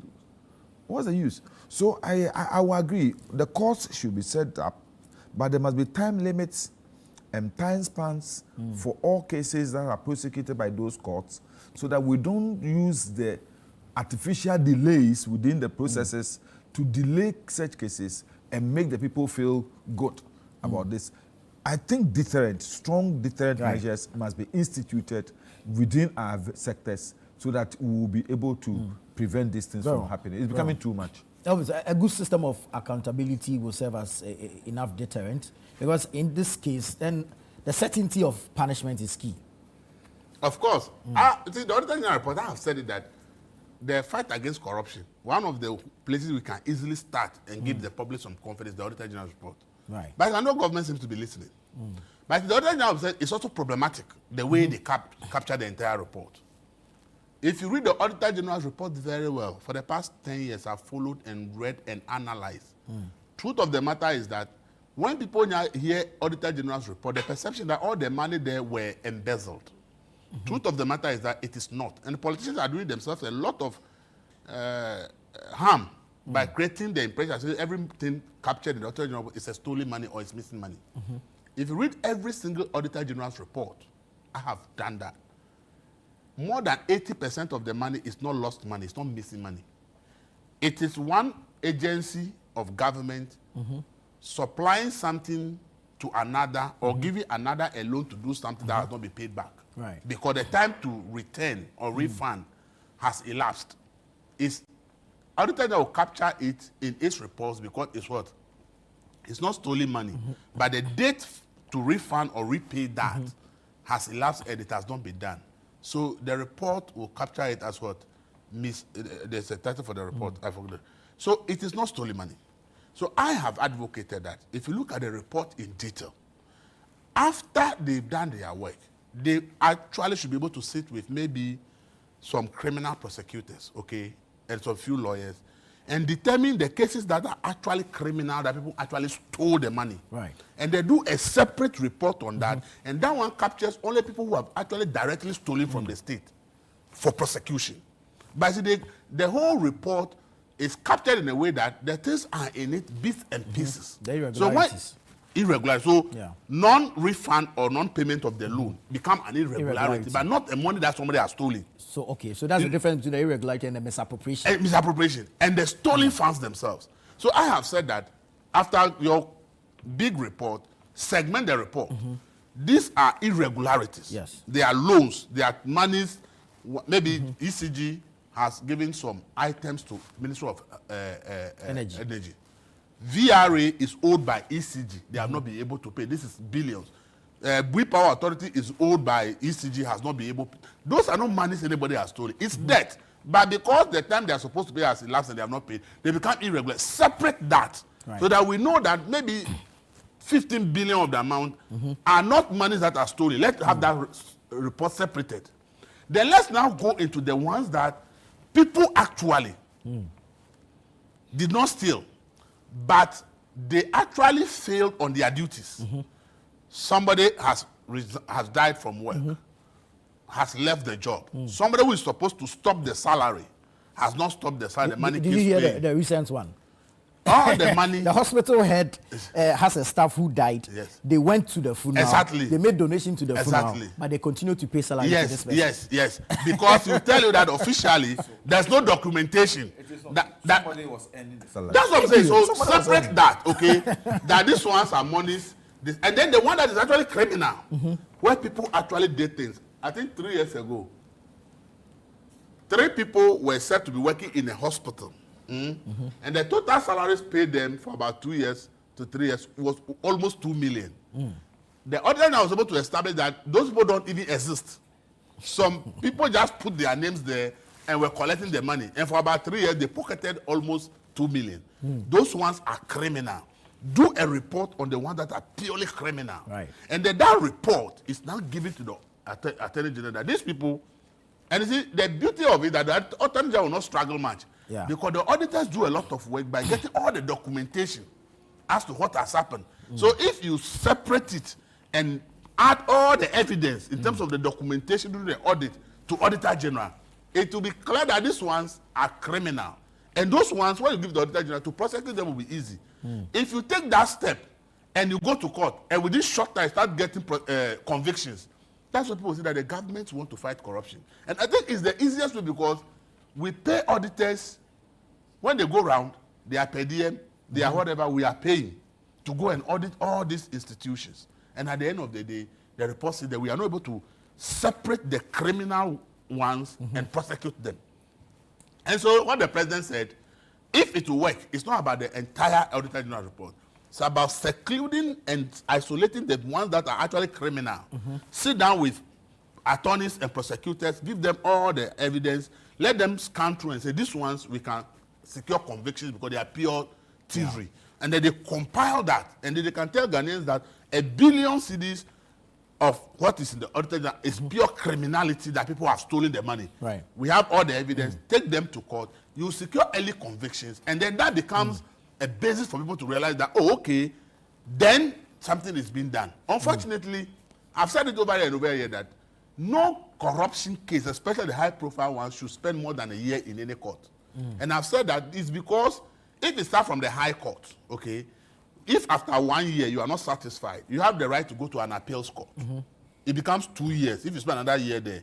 If you are not happy at the appeals court, you go to the Supreme Court. It becomes 3 years. And you have the right to even go for a review. So if we are even starting all high-profile corruption cases from the High Court, there's a directive from the CJ that no high-profile corruption case should last more than 1 year. Whatever it is the case, judges must sit. And that is where, if we need to give the judicial service more judges to be able to sit on these cases on daily basis to determine, that is the commitment to fight corruption. Somebody know that, hey, if you are found in a corruption case, the case will not last more than 1 year and judgment will be delivered. And when you are not happy, you go to the next level, then there's some commitment. But unfortunately, it is not. Right. In fact, the Auditor General report itself, we have a problem. Because the truth of the matter is that they are unable to audit all public institutions in a single year. So the audits we are reading about, when you read it carefully, detailed, the institution you are talking about, it took about 5 years before the Auditor General got there to audit them. They only do selection of institutions for audit per each year. Because they say if you look at all the institutions they are supposed to audit, assemblies, secondary schools, universities, put together, the staff they have is inadequate. So they are unable to audit. So when somebody is stealing, it's going to take about 4 or 5 years to discover before the Auditor General discovers that somebody is stealing money here, because that is how long it will take before auditors will come there. So it means that the audit service itself needs a lot of job. So can the state decide that if we can't hire people because we don't want to do, the person is a permanent person and the salaries will be, can we find auditing firms, local auditing firms, that we will just look at the entire institutions that are to be audited? A, this year we'll audit secondary school. B, we'll audit polytechnics. C, we'll audit teacher training colleges. D, let's Ghanaians form small auditing firms. Just give them contracts. So annually, so if this one audits teacher training this year, next year you should go and audit maybe assemblies, so that the familiarity issue is taken off. But then you have a system that ensures that in every financial year, every single state institution gets audited. I have realized that, if you read the Auditors General, whereas the crime that we complain about has been in place for like 4, 5, 6, 7 years before Auditor General comes in. Right. So it takes a long time for the person to steal. But if the audit is being done every year on every institution, you can identify the stealing early and they'll be able to block it earlier. And I think that these are some of the reforms we need to do, because if it would take 5 years for me to be audited, if I steal for 4 years and I make enough money, I look for a visa and I travel. So in the 5th year before you come, I am not there. And look at the people who they say they have given scholarship and other things. You see, the person has got to go. Steady leave people. Do you understand? They don't even return. Right. There's any state institution that is audited in 3 years or 4 years. Honorable, I'm telling you. No. Honorable. I've been on the public accounts. Then what has happened is that there's been some reforms. Yes. So I have full they sublet some of their exercises to some auditing firms that are good. And then at the end of the day, the Auditor General and right now you appends. No, are you saying that all public schools have to be audited? What do they report? They tell you the years that they took. I'll tell you why. Internal because if you go to an internal audit agency are also part of the auditing system. I still say that if you take the report each year, I get your not point. all institutions are audited each year. My point is that every institution that is audited, the Auditor General brings a report. So by June of every year, the Auditor General brings more books on audit service than any other institution in Ghana, because they would have audited Bank of Ghana, they would have audited all institutions, our foreign missions. Everybody is audited, and then they bring the reports into Parliament for you to start working on them. So you realize that the Public Accounts Committee, it is most of the time, it is the MDAs that we see. But everybody appears to them. The governor of the Bank of Ghana goes, everybody goes. Because once the Auditor General brings your report, they would summon you into a meeting. Right. And it is not all the time that we've been seeing them meet here. They go meet in different areas, and then we move on. But come to the main discussion. I think that as a country, we just have to be very serious. I remember in the 5th Parliament, the Honorable Kandapa detained an accountant, and it became so topical because it had never been done, and we felt it was so strong. But these were infractions that were repetitive, so they're repeating themselves. Okay. Now, I think what the president is calling for is long overdue, and I will support the president and ensure that some of these things are dealt with expeditiously. If we do it that way, like everybody is agreed here, it will help keep the public purse safe. All that we're doing is about how prudent our meager public resources will be put into useful use. I mean, very judicious use. So people who are all working in public offices, let's all be honest to ourselves. Like Neil was saying, and somebody sent a text that before procurement goes on, but you, the officer who is going to endorse the work, if you do something which is wrong and untoward, will he be there tomorrow to save you? No, he'll be gone. Yeah. And so public servants also ought to be assertive. You don't just sit and listen to what your superior tells you because you think your superior is going to tell you that. You must be accountable to your own stewardship. Yeah. So those things are critical, and the earlier we began asserting ourselves, making sure that everything we do it right, the better. Look, when year on, before you were not having audit service personnel sit with Public Accounts Committee, but over the period, it has become part of the sitting. So you realize that people appear, you have audit service personnel sitting next to the members of parliament, and they have conference before those who appear in them, before them come. And in the conference, they know what has gone wrong, where to go, and what sort of questions to ask to give us the real effect. But the truth of the matter is that we should just love our country and work well. But that is the only way I will have to put it. We would love our country and work well. You see, human beings, like me said, that over the years, the human mind you cannot, cage. Technology upon technology. Somebody is thinking and trying their best to be innovative. Another person is also preparing themselves to hack. Do you know what the Bible says? The evil intentions of man is continually. And you know something. So you see, I always believe in what my Bible tells me in Proverbs 18. It says that the power of life and death is on our tongue. Yeah. So we should use our tongue to profess positive effects because we create and destroy with this tongue.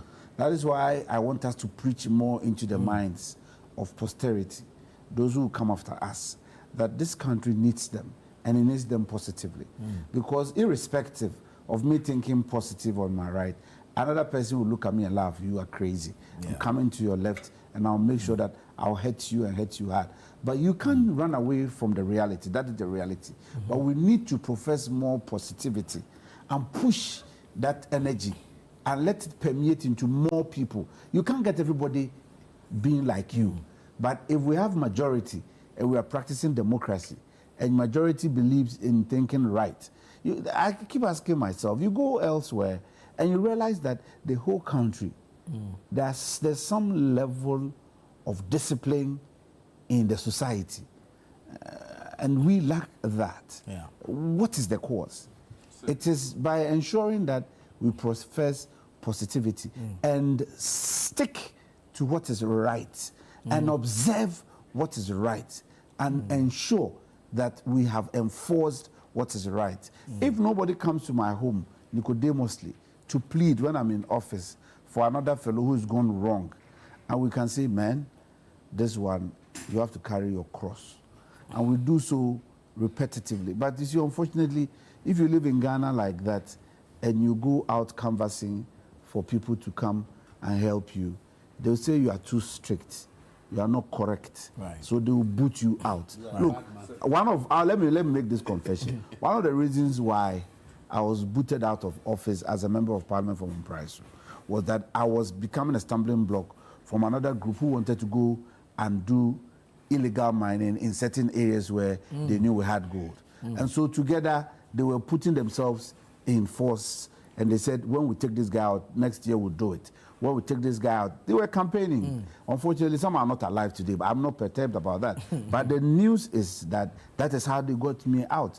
Besides what other machinations other people did, these were some of the message they sold on the ground to get the people to have a buy-in to their actions and intentions. Right. So I in as much as I sit here and preach positivity, I know the repercussions. It's not everybody who believes in positivity. True. Yes. Sure. Let me give you a little answer to what Yes, you said yes, in comparing this. You see, I have been to other jurisdictions, and I know that they have a system and a culture that no matter who you are, before you get into the public service, you go through a certain level of indoctrination. You understand me? So you enter that office, and there are things you wouldn't do. Here, people are just recruited, and they be recruited. People are just recruited and then thrown into the field there. They go there, they come onto the field with their own, let me say, unacceptable behaviors and level of. Because when he was out there, he said, Elvis started working yesterday, he has a car. So my ambition is that within 1 year, 2 cars, 1 house. You understand? He has to triple the people it. are not in the. Our public service and civil service must be a place where just not anybody enters to work there. Very well. Before you go there, you must be prepared psychologically, mentally, spiritually, and physically, morally, so that we understand that it is a privilege for you to have the opportunity to serve this country in this capacity, and not because you are the best, because there are people who are better than you, but you have gotten the privilege and opportunity. But people think that they are doing the nation a good by serving. But what you should understand is that rather the nation who is offered you an opportunity to, is it? We don't, and that is, it hurts me. Right. It hurts me. But the problem is, In a few when you live in seconds, Elvis, our time is up. Where the respect people give you and how they see you is about how much money you have. Yeah, that's how we measure and respect. how you are able to share, and the car you drive, and how much you can share around. And the moral institutions like the church now has become a place where those who give big money. But the church will ask you the source of your tithes. You understand? Where the church now glorifies those who have money, irrespective of where the money comes from. What Honorable is saying will become very difficult. Yeah. Nana, when I go to my village, people think I'm wasting my time in Accra. Because young people in the village, the cars they drive and the houses they are building because of a certain business they are doing. And me who sit in Accra and they see me on TV, and I bring my alachaka, they say, why don't you relocate to the village to come and join? Because is it a certain family? You are wasting your time. They are business people. They are doing good business. They are farming. You understand? So it makes you look as if you are so stupid. It is smuggling they are doing. No, they are business people. They are doing business. And the guys, the houses they build, you see a house there, and you say, why you are in fact, they think that you just wasting your life. You understand? So when we live in a society like that, what Honorable is saying that orientation is not what you have been brought up with, and every environment where you are, people don't see you that way. They think that as long as you don't have money and you can't give money, your life is worthless. And then with that kind of mentality, It's difficult to find the kind of people honorables are talking about to go to public office. And I don't want to say, but I will say, there are people who have served in public office, okay, and didn't go after money. Today, I see some of them, they are going out and they are in a taxi. And people are laughing at them. Look at this policeman, he served in office and now he's using Uber. And we actually insult them because they didn't use public office to amass wealth. And that is something, if we don't take time, if we don't do something about it, in our schools, in our churches and places, I can tell you that maybe 50 years from now, the whole thing will be that if you don't have money, you may not even be regarded as a human being. Now it's becoming very serious. It is. If you are part of your old school, you come and sit on TV and talk plenty. When you go to village, you go and give money. Where is the money? This is our job. You know this is our job. We are struggling to even buy cake and fish. Anyways, gentlemen, thank you so very much. Your family people think that you are the most wicked person because you are on TV. Every day, they see you interviewing ministers and big people. You see, I'm sitting here. Two honorables are sitting. Thank you so much, gentlemen. This has been good. We'll find time to continue the conversations. This has been the news review segment on Breakfast Daily. Philip and Chris Carter will continue the show after this. Thank you for your time.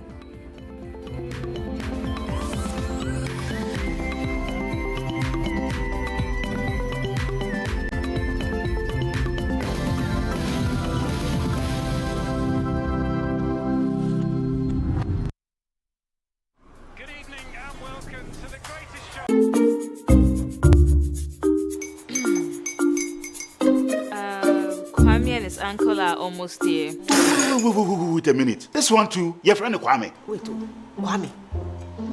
As in the same Kwame again? Yes, mommy. I'm the second coming. Into all this tension just to reintroduce that broke boy from Kaswa. Why would you deceive the family like this again? Now I understand the whole delay. Trotro from Kaswa dear. Why wouldn't he be late? Or be late? Of course.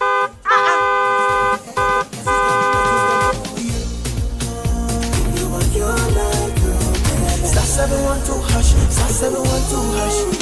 Yeah, you go feel the luckiest. Coffee from Georgia be luckiest. From not the cause she be luckiest. Yeah, you go feel be luckiest. No matter why you're lucky, everybody go be that luckiest. That's Kwame! Senya God the apple boom. If you put it that way, so would the coming of the son of man be. Is that his car? Dial star 712 hash. Choose your ticket. Enter your lucky number. Follow the prompts and let destiny handle the rest. This promotion is regulated by the NLA on the Caritas platform. This is a people's game. They will be bubbling about this one for weeks and months to come.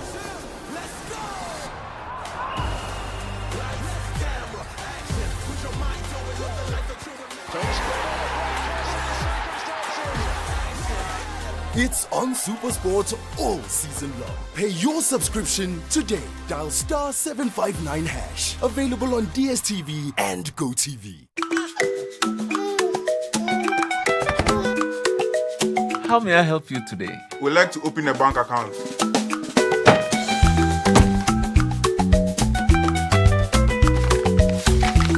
Sign here, sign here, sign here, and here.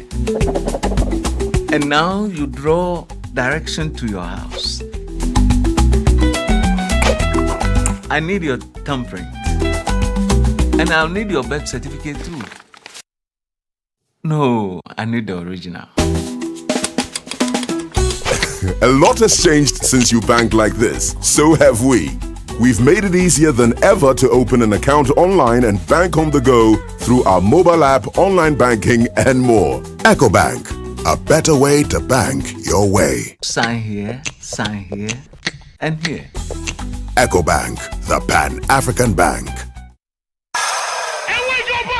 Let's get into the world of sports like never before. You know how we do it on Fridays. Join us every Friday at 7 p.m. on 97.3 City FM for Sports Panorama, your ultimate destination for all things sports. One of the biggest scandals in this country's history. You can't spend 250 million USD and come out with that. Blasters efitomo. Oto adwe ebo moten. From the thrill of association football to the excitement of basketball, tennis, athletics, and even emerging sports, we cover it all. Whether it's the Premier League or the latest NBA showdown, we bring you the stories behind the stars. Getting an opportunity to become a national team coach, he should understand the politics around football. And don't miss the prayer of the rabbi. Joe Zabal. How Zabal there? Zabal won chaboke walako. Walako ekblekeshi. We're not just about the games, we're about the community. If you are going to be given this kind of treatment, then you need to be that guy. When I look at him play, he is not it. Or when it's time for Don't Call Me. Join the conversation as we connect with fans across the country and beyond. Want the latest updates? Send us your thoughts and we'll feature your comments live on air. And remember, we like to hear your predictions for matches and your thoughts in general. Think you know who's going to win? Let us know. Big shout outs to my YouTube people. Tune in every Friday at 7 p.m. only on 97.3 City FM. Sports Panorama, where sports come alive. Minke man bi moni nyo Kofi Adam no mai kami. Matwale. Man ke la ke no ya ne. Meneke. Fe won sha ko ba club fe ke DJ. Ni wo hia ka wo shi. Ye Yesu gba mi. Amen. Sports Panorama, your weekly sports fix. Don't miss out on the action. Sports Panorama. Catch the excitement every Friday.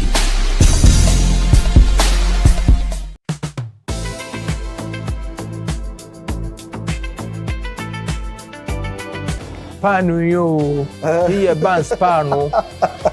You know, you put raisins in it, and people like because of the sweetness in the bread. Don't live here. You're coming after 6 o'clock. You'll be stopped.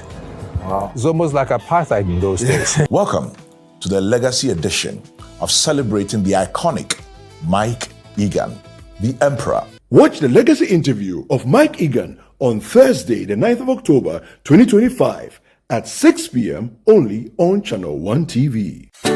This October, Northern Ghana takes center stage. Get ready for the Northern Business Fair 2025, the ultimate one-stop shop for everything made in Ghana in the Savannah, Northern, Northeast, Upper East, and Upper West regions. From hand-woven smocks and intricate crafts to modern manufacturing, innovative packaging of made-in-Ghana products, and thriving homegrown businesses, it's a vibrant celebration of talent, innovation, and authenticity. Brought to you by Channel 1 TV and 97.3 City FM, it's the biggest trade fair showcasing Kenyan SMEs, startups, research bodies, and indigenous brands making waves across the nation. It's happening on Saturday the 25th and Sunday the 26th of October 2025 at the Tamale Sports Stadium. The time is 9 a.m. to 6 p.m. daily. Want to exhibit? Call 0205-973-973 today and book your space. Don't just hear about it, see it, experience it, and live it. The Northern Business Fair, your market, your connections, your growth. The Northern Business Fair 2025 is powered by Channel 1 TV and 97.3 City FM and is proudly sponsored by EcoBank, Side Hustle, the Ghana Enterprises Agency, and the Ghana Export Promotion Authority.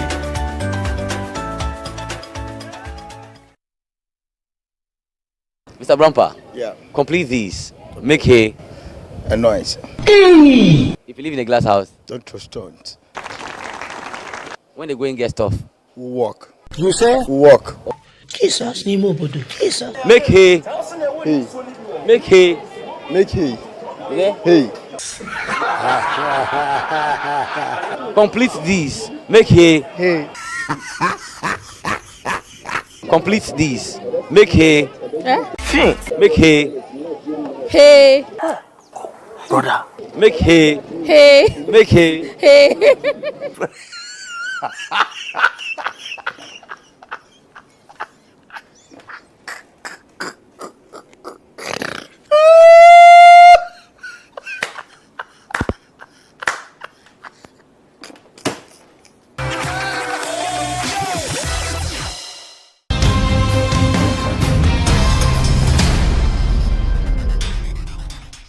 On Footprints, this Friday, we conclude our conversation with Kofi Bentum Kwanzaa, a former director of the Bureau of National Investigations, who shares his story about coups in Ghana, the different political regimes, and his continuous role within the special branch. The man came to the presidency as a lame president.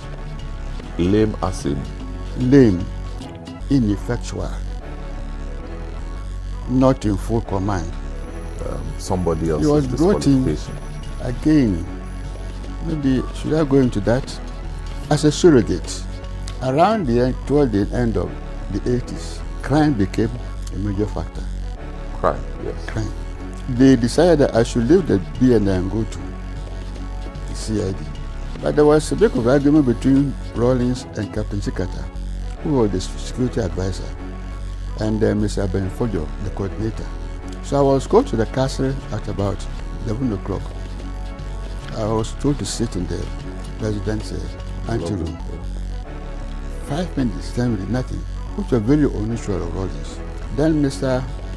Captain Chikata walked out. How is it? No, he said, hello, Kofi. Nothing. Then 1 o'clock, I heard on the air that I had been appointed Commissioner CID, plus my duties as the BNI director.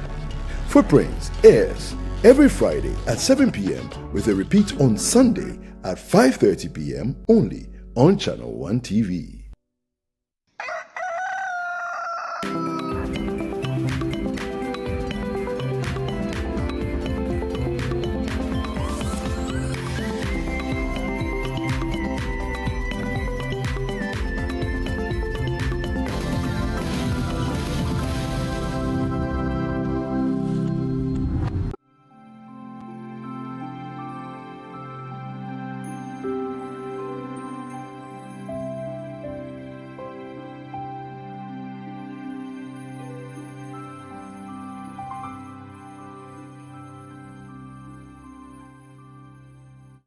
Hello everyone, it's Breakfast Daily right here on Channel 1 TV, and you are once more welcome.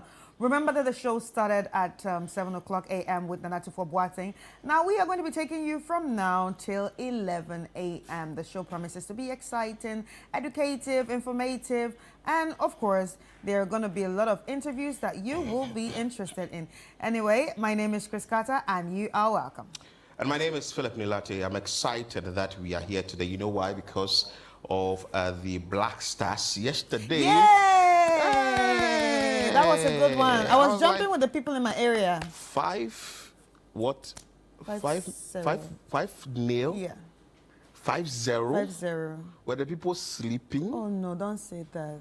What? Now you have mouth, eh? Yes. You have mouth now. Yeah. You have mouth. Now I can't. I told you this win is actually dedicated to Dede Davis. Yes. So she actually owes us lunch today. Yes. So Dede, you owe us lunch. But we'll talk more about that on the show. In the trends, it's really trending. But now it's Pink October, and we're bringing you everything you need to know once breast cancer awareness is concerned. You would have to go get yourself screened with both male and female, because breast cancer can affect anyone. So you would have to go in there and screen and get your results from a certified doctor or whatever institution, that is health organization that you go, be it a clinic, be it a hospital, be it a CHIPS compound. Go there and get yourself screened as well. It's also a month for us to look at cyber security awareness. You'll be speaking to Professor Zorian on the show today for us to get details of whatever you need to know when it comes to protecting your password, protecting your account, protecting your finances, because mind you, people have monies and on their phones, and they are doing all the bank transactions and all that. You need to protect your finances as well. For that reason, we are giving you all the details you need to know when it comes to cyber security on the show. Not to also forget about the fact that is the Northern Business Fair is happening on the 25th to 26th of October 2025, Tamale Sports Stadium, 9 a.m. to 6 p.m. And I'm excited about it because we are not focusing only in the southern part of the country, that is in the Greater Accra region, but this time around we are giving opportunities to folks out there in the northern part of the country to also experience something, get to buy something, get to network, and also get to know what exactly is being produced in the country. All right. And also, we want to say a very big thank you to our sponsors, EcoBank, Side Hustle, GEA, and then Ghana Export Promotion Authority. And remember, it's happening on the 25th to the 26th of October 2025 at the Tamale Sports Stadium from 9 a.m. and 6 p.m. each day. The interesting thing about this is that you can actually be in anywhere, in any part of the country, but have a business or a service that you want the northern part to experience and feel or want to introduce to them. This is the best time. This is the best time to, you know, take opportunity of what's happening at the Northern Business Fair, which is going to be happening on the 25th and 26th of October. So you call the number 0205-973-973, 0205-973-973. You can be a food packaging company, manufacturing, service, NGO, crafts, textiles and apparels, fast-moving consumer goods. Any of these categories will actually welcome each and every one of you. Please call the number 0205-973-973 to inquire and even register. And it's all about the Northern Business Fair. Exactly. Let's move straight into the trends. And of course, the Ghana Black Stars trended because yesterday they did a lot of work there in Morocco, disciplining Central African Republic. Is that how you put it? Discipline? Yeah, they did. Wow. Actually, what I'm saying is they said they demolished them. The bragging is a lot this morning. You know, when you enjoy victory, you would have to brag. But, you know, if it happens that the boys didn't do well, we will sit here and also talk about it. I yes, think we have but excepts. I'm happy that the boys actually embarrassed a lot of naysayers. Shut them up.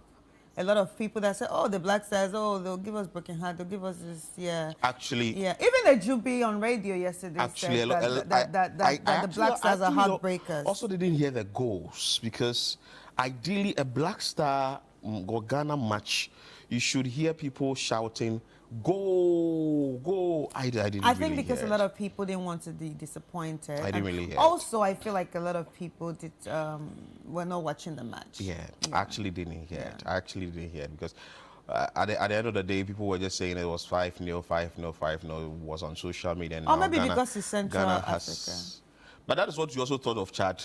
Oh, well, and we went that's and we true. also did 1-1 with Chad. So if at the end of the day, Ghana has been able to win 5-0, I think it's a good one. We need to praise the boys, but we need to tell them to do more because we have another match on Sunday. Yeah, I'm praising them.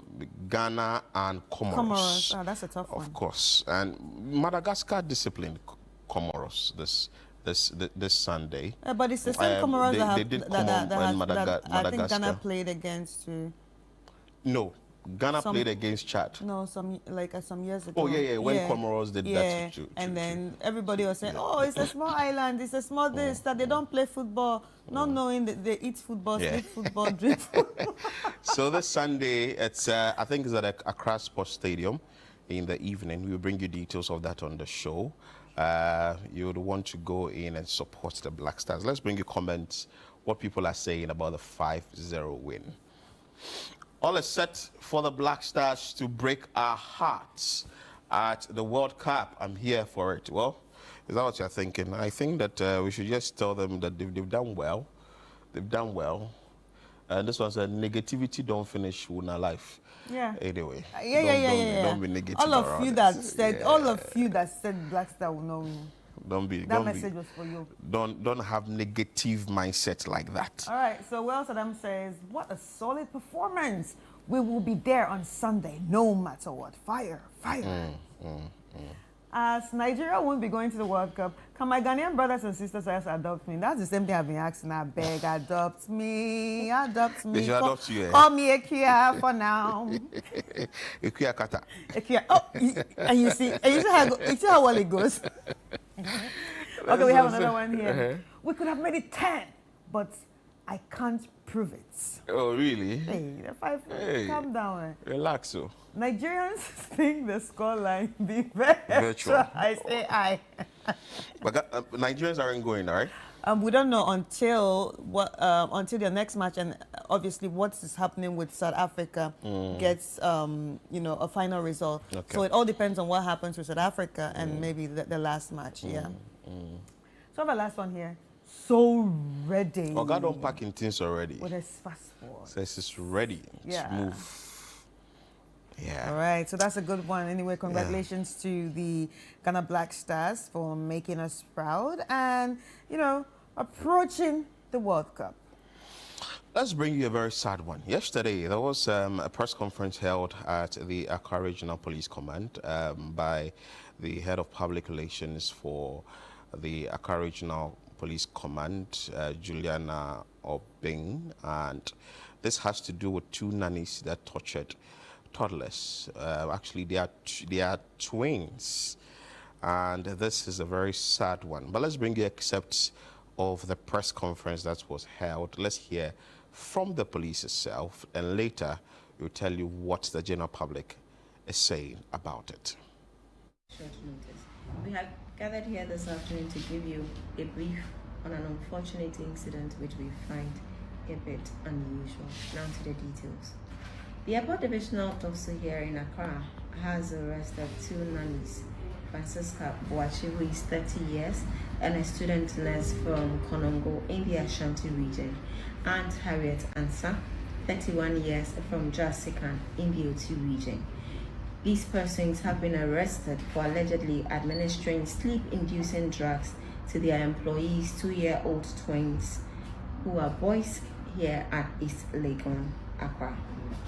The businesswoman, a 40-year-old who is a complainant, reported to the police that she had observed unusual drowsiness and behavioral changes in her two sons during the month of September 2025. Now, subsequent inquiries revealed that the nannies had been administering a medication suspected to be used in their daily milk for the past 7 to 8 months. And they do this without the consent of the employer, that is the complainant.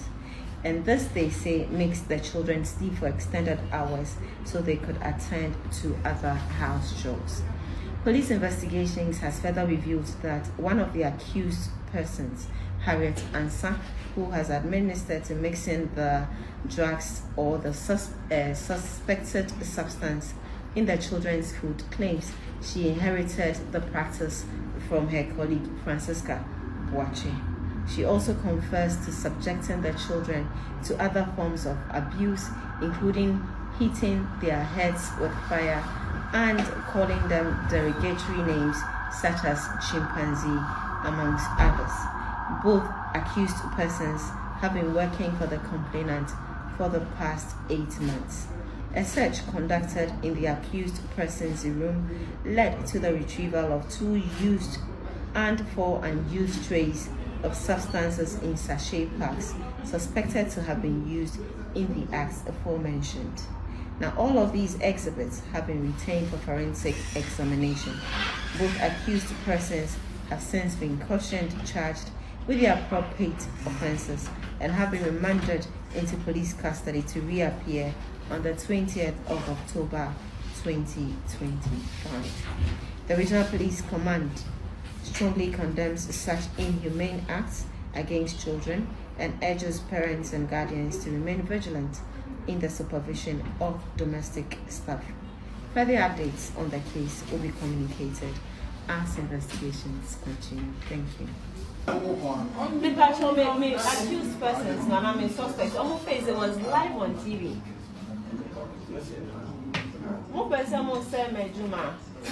Sorry. Yeah, Konongo is Francisca. Please remember, their faces, let them. If I see anything otherwise, I'll have issues.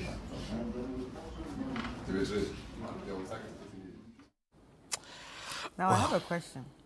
Let's hear from you. Why is the face blurred? Even though the police say their face should be blurred. Yeah, but the police also made mention that it should be blurred. I No, think. you see, my problem is sometimes when it comes to cases of abuse, there's this practice that that is done that it's not fair. You see the faces of the victims. They've been arrested. They've not you been see the put faces of before, the victims, and you don't see the faces of the perpetrators. But they've been arrested. They now have to be taken through the process. Now they are suspects. They are suspects. Yeah, they have to be arraigned. Allegedly. Yeah, so after being arraigned, then the court will do what the court has to do.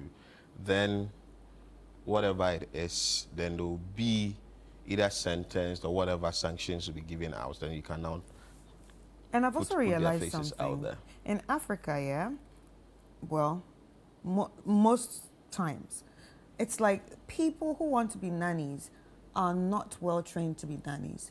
They are just hungry and looking for a job and, you know, looking for survival. Not all, maybe some. I say most. Yeah. And that's why this sort of things happen, because they're not trained, they have no empathy, they don't love children. I mean, people who don't love children are not supposed to be taking care of children. This is a very sad incident, because I'm like, as a mother, it's heartbreaking. And I also like what the police said. It's important for parents. I know we live in times where busyness seems to be the thing. Everybody is busy. Everybody has to be a high achiever. Everybody has to make money. So sometimes you neglect your kids. I'm not saying these parents did that, but when you neglect your kids, exactly, you do not know what's going on. And I don't know how long this has been going on for. 8 months. That's bad. Yeah. And after the mother noticed some changes in the behaviors of the children, like, hey, there's something wrong. But anyway, let's bring you comments on this. Why some people so wicked? That's coming from a Beam Nation. This one's from a DJ Mampe, says that, what do they want to achieve? If the kids sleep, their work overload will be less. Okay, these are comments that are coming through on this. Treat the people who cook your food and take care of your children in your absence well. I think that's another point. Why blur your faces when we all want to be vigilant about you're the also issue? asking the same question. Exactly. So tomorrow, no one will go back and call these same people.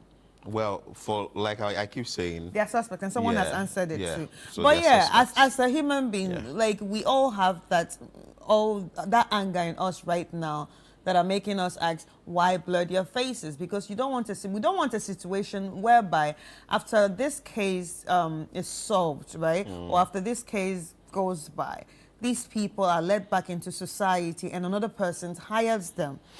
What will what's the proof that they are remorseful? You'd have to do your background check well as a parent before you go in for a nanny.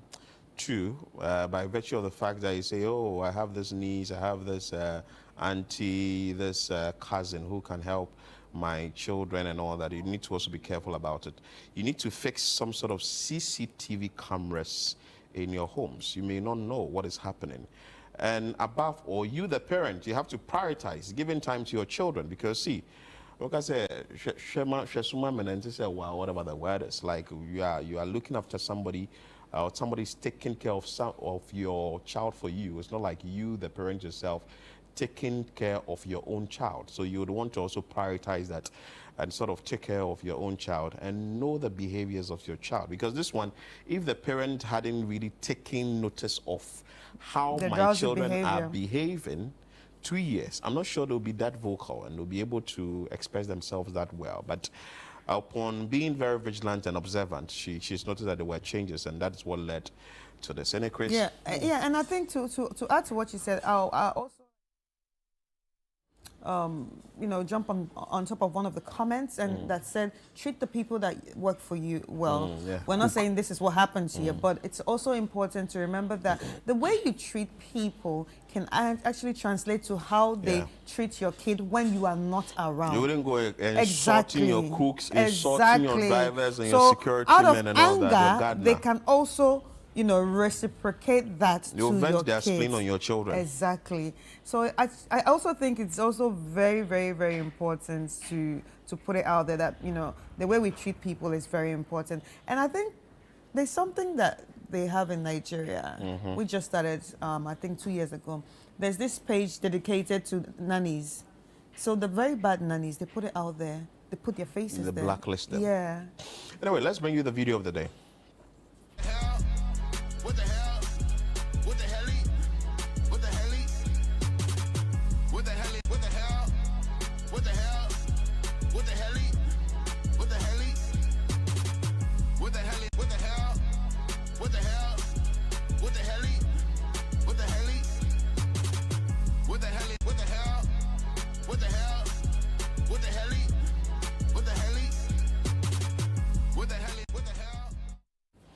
Well, that's why we love Miss Jen. Miss Jen, she will approve the leave for you. Yeah. And if Miss Jen tells you that she hasn't approved it, then I mean, you have to jump off the plane and come back to the office and come and get it approved. Hey, no way. That is what we have for you by way of our video of the day. But we really don't know what the gentleman would do, whether he will continue with his trip or he would have to return. Maybe tell the pilot, you know what, do a U-turn. Let me get back into the office and see whether I can get my leave approved or not. Anyway, that's it. That's the video of the day for you. But today we have to talk about cybersecurity. You know, on Thursdays we've dedicated it for the cybersecurity awareness conversation. Let's bring you this short video. After, we'll speak to Professor Zorian on details of what we need to know once security is concerned. Thief can grab your device and your digital life is at risk. Could it be you?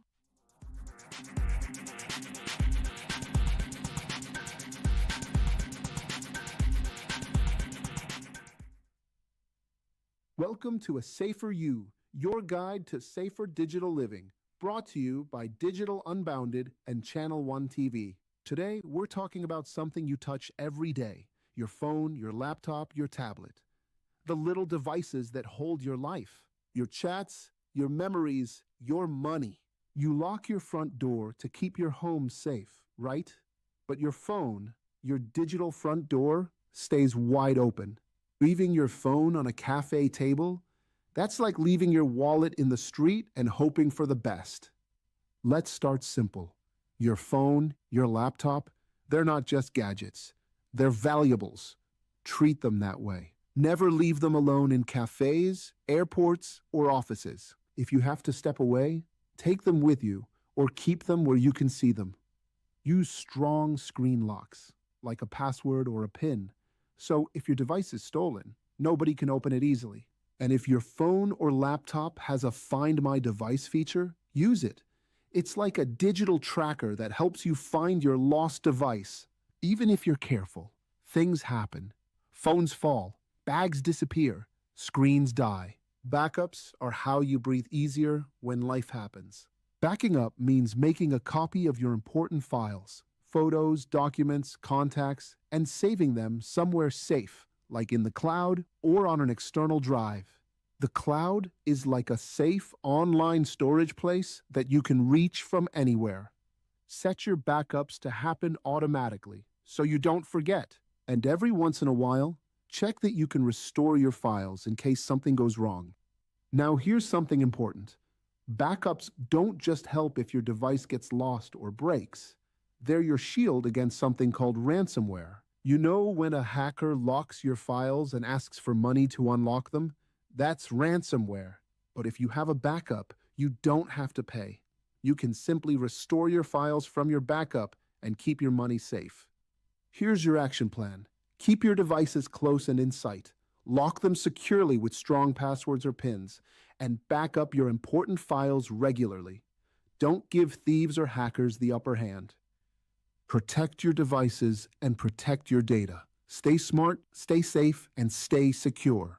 A Safer You is brought to you by Digital Unbounded in partnership with Channel One TV.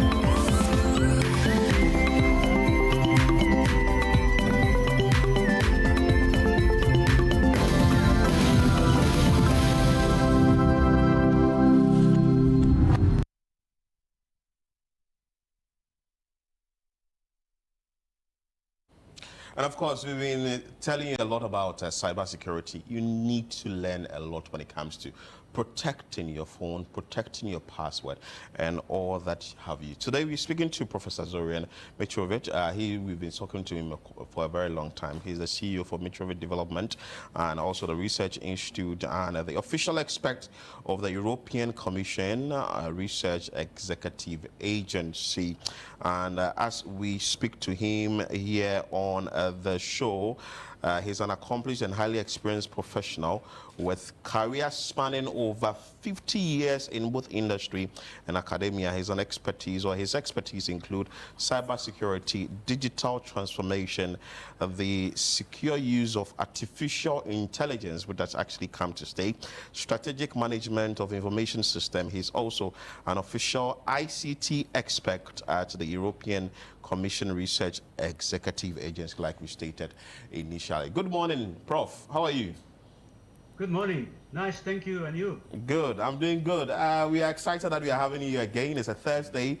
But last week we spoke briefly about passwords and two-step authentication, and also that is a two-factor authentication and all that. Can you just take us back quickly? What are some of the highlights you think that our viewers can take from what we learned last week? Then we can jump into what we are about to discuss for today.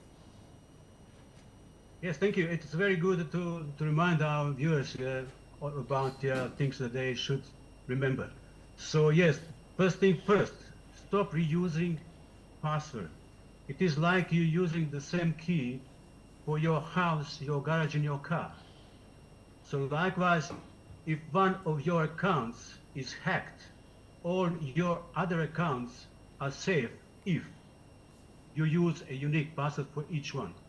The easiest way to do is to use something that we mentioned before. It is Password Manager. Beautiful. And you also made mention of the fact that we have to change the passwords 3 times every year. But let's move straight into what we're about discussing today. A number of people do use Wi-Fi. They get to the airport, they easily connect to the Wi-Fi, they go to a hotel, easily connect to a Wi-Fi, and all that. What are some of the things we need to know about the usage of public Wi-Fi, other than using the Wi-Fi in your home or, say, in your office? That's a good question. Yeah, Wi-Fi is sometimes essential for us to do some work, even if we use a public Wi-Fi. But it is highly important to remember not to use public Wi-Fi for something like banking, like sharing some valuable data and sensitive data, because public Wi-Fi's are unsecured channels, communication channels. So if we want to, if we must use Wi-Fi, then we have to use something we call the VPN, or virtual private network, because that network is actually a tunnel that scrambles our messages so other people cannot see what we are doing online. Right, we're talking about VPNs, and are there VPNs that are not right for us to use? Since there are so many VPN softwares in the market right now, are there, would you say there are some that can be easily compromised? Yeah, definitely. I mean, like many other applications, we've got a million secure and unsecured applications. So when you use a VPN, you use from some renewed, reputable producer of applications. And so again, yeah, you have a little bit to shop on the internet to research to see which one is best for you, because some of them are for free, some of them are paid. But usually when you get something for free, you have to be very careful to use that one. All right. So yeah. All right, so let's talk about physical security and device backup. How important is device backup? It is highly important. See, what's happening if you lose your device, or if it is stolen, or even worse, if you get some ransomware attack, if people ask you for ransom to unlock your data. So your backup is the first line of defense. So you back up your data, and then you have not to pay ransom. how to do that, it's the best thing if you, right now, if you don't have it, buy external drive and then back up your files from your computers, from your laptops, your phones, etc., etc. There is usually automatic backup option for your device here, so that you do it. For example, once a week. You can even use your cloud storage for that. But more secure is if you have your external drive. The most important thing is not to keep that external drive together with your device, because if it is stolen, if it's both stolen, you lose everything. Right. So between the cloud, storage and the physical storage, can you say that the cloud storage can actually be compromised too? No, of course. There is any computer applications that cannot be compromised. So cloud storage is kind of another type of application and can be compromised.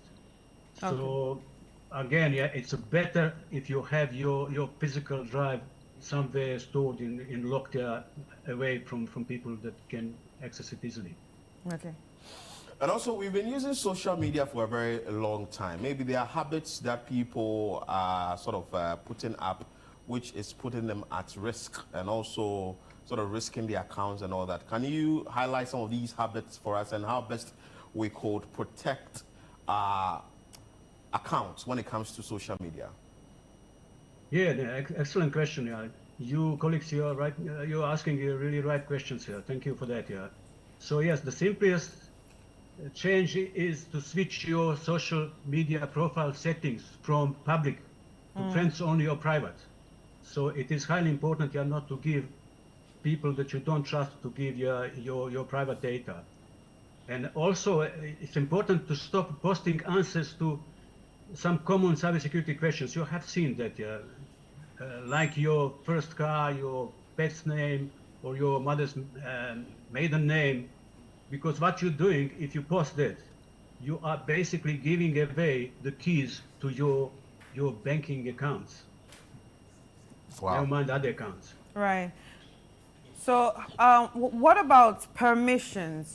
Setting permissions for social media apps to your own social media.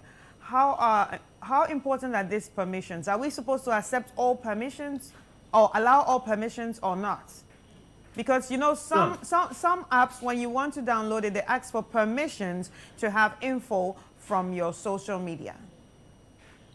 Yes, it is highly important to understand that. Unfortunately, many mobile apps are asking you for permission for everything, your microphone, your data, and everything. And if you don't allow them, they don't allow you to install it. Exactly. So it is, but you rather do not install that than to give them permission, because many of them can contain some malicious codes, some spying software, etc., etc.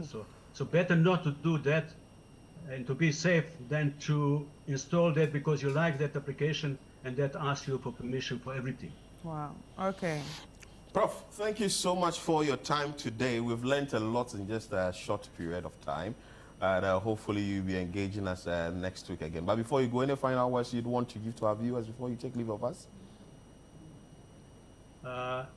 Sorry, I didn't get that last question. So I was just asking that before you take leave of us, is there something, a tip you want to share with our viewers? Is there something, a final word you'd want to share with our viewers before you take leave of us? Oh, yeah, thank you for that, But, I would like to share with viewers to watch our series, because it is really useful. It is straight to the point, and if they would like more info about the personal or business cybersecurity solutions, please contact Digital Unbounded, and we will help you gladly. Right. Beautiful. Prof, thank you so much for your time, and we are always grateful that you do join us for us to talk about the Cybersecurity Month and all details we need to know. One, cybersecurity is concerned and how we have to protect our accounts, our phones, our passwords, and whatever you have. Professor Zorian Mitrovic is the CEO of Mitrovic Development and Research Institute, and also the official expert of the European Commission Research Executive Agency. We will bring you more on the show. We're going for a quick break. When we come back, you will enjoy the show. Stay with us.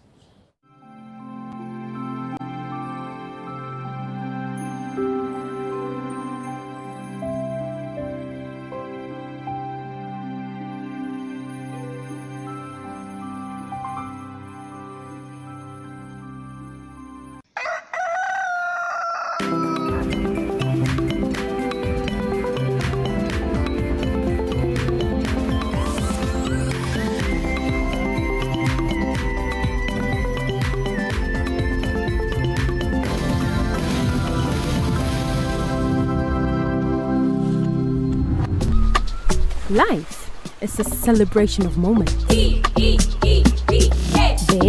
small. The sun is scorching, I'm feeling the heat. With Piva Drink, every moment becomes a refreshing celebration. From the beach to your home, in every corner of your world, Piva Drink at a burst of refreshment. Give me Piva cocktail and tangerine.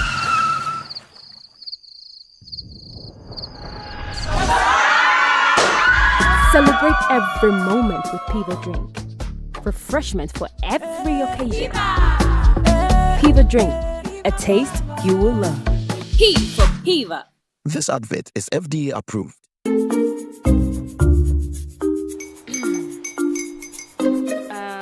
Kwame and his uncle are almost here. Wait a minute. This one too, your friend Kwame. Wait, Kwame. As in the same Kwame again? Yes, Mommy. I'm the second coming. Into all this tension just to reintroduce that broke boy from Kaswa. Why would you deceive the family like this again? Now I understand the whole delay. Troll from Kaswati. Why wouldn't he be late? Or be late? Of course.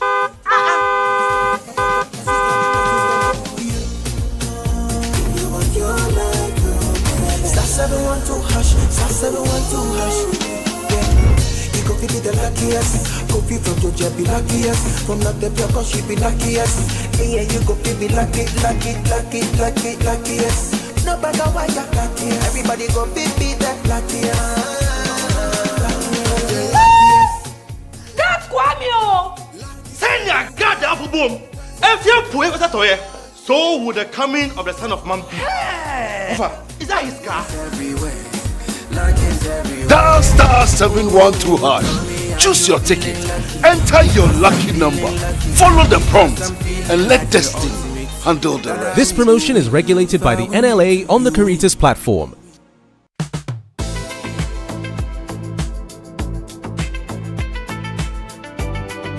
Panu yo, he bands panu. You know, you put raisins in it, and people like because of the sweetness in the bread. Don't live here. You're coming after 6 o'clock. You'll be stopped. Wow. It's almost like apartheid in those days. Welcome to the legacy edition of celebrating the iconic Mike Egan, the Emperor. Watch the legacy interview of Mike Egan on Thursday, the 9th of October, 2025 at 6 p.m. only on Channel 1 TV. Mr. Brampa, Yeah. complete these. Make hay. A noise. If you live in a glass house, Don't throw stones. when they go and get stuff, Walk. You say? Walk. Jesus, Nemo Bodo. Jesus. make hay. Hey. Make hay. Make hay. Okay? Hey. Complete these. Make hay. Hey. Complete these. Make hay. Eh? Make hay. Hey. Brother. Make hay. Hey. Make hay. Hey.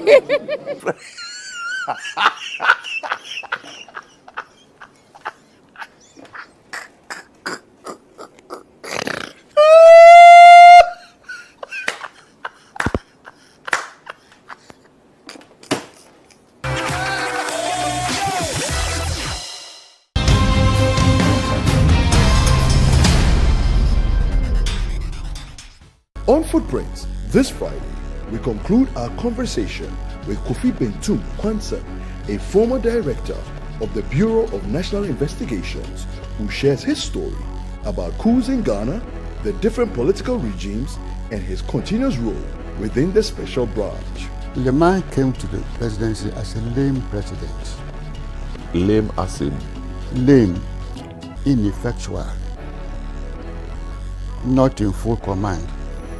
Somebody else's He was brought in disqualification. again. Maybe should I go into that? As a surrogate. Around the end, toward the end of the 80s, crime became a major factor. Crime, yes. Crime. They decided that I should leave the BNI and go to the CID. But there was a bit of argument between Rawlings and Captain Sikata, who was the security advisor, and Mr. Ben Fojo, the coordinator. So I was called to the castle at about 11 o'clock. I was told to sit in the president's anteroom. 5 minutes, 10 minutes, nothing, which was very unusual of Rollins. Then Mr. Captain Sikata walked out. How is it? No, say hello, Kofi. Nothing. Then 1 o'clock, I heard on the air that I have been appointed Commissioner CID. Plus my duties as the BNI Director. Footprints airs every Friday at 7 p.m. with a repeat on Sunday at 5:30 p.m. only on Channel 1 TV.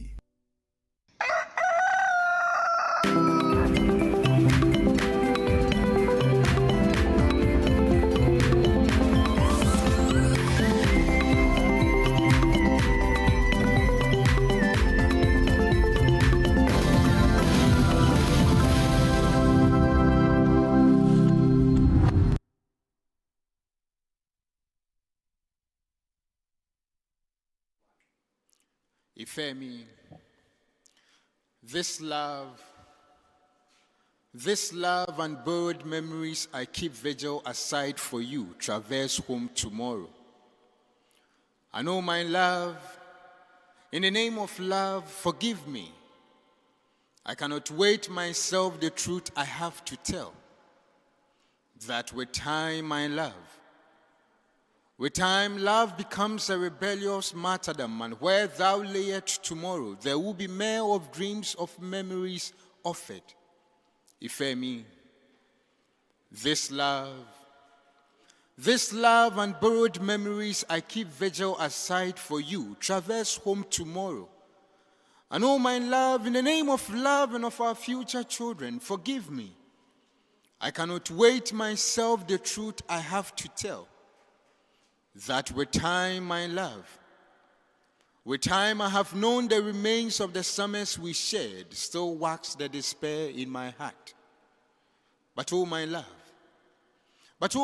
of this truth time would tell, forgive me.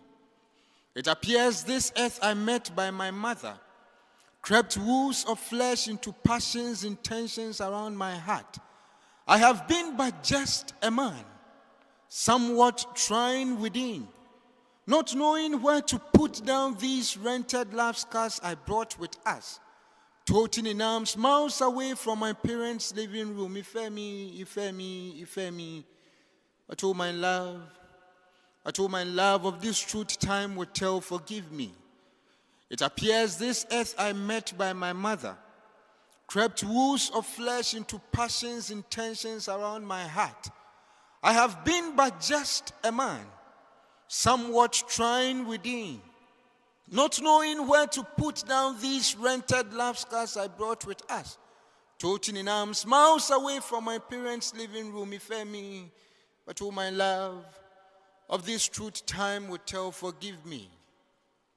It appears where I have kept the remains of our love's things, that I ought to make a church of this crossroad in good faith. Ifemi, 'tis not love to which I am indebted.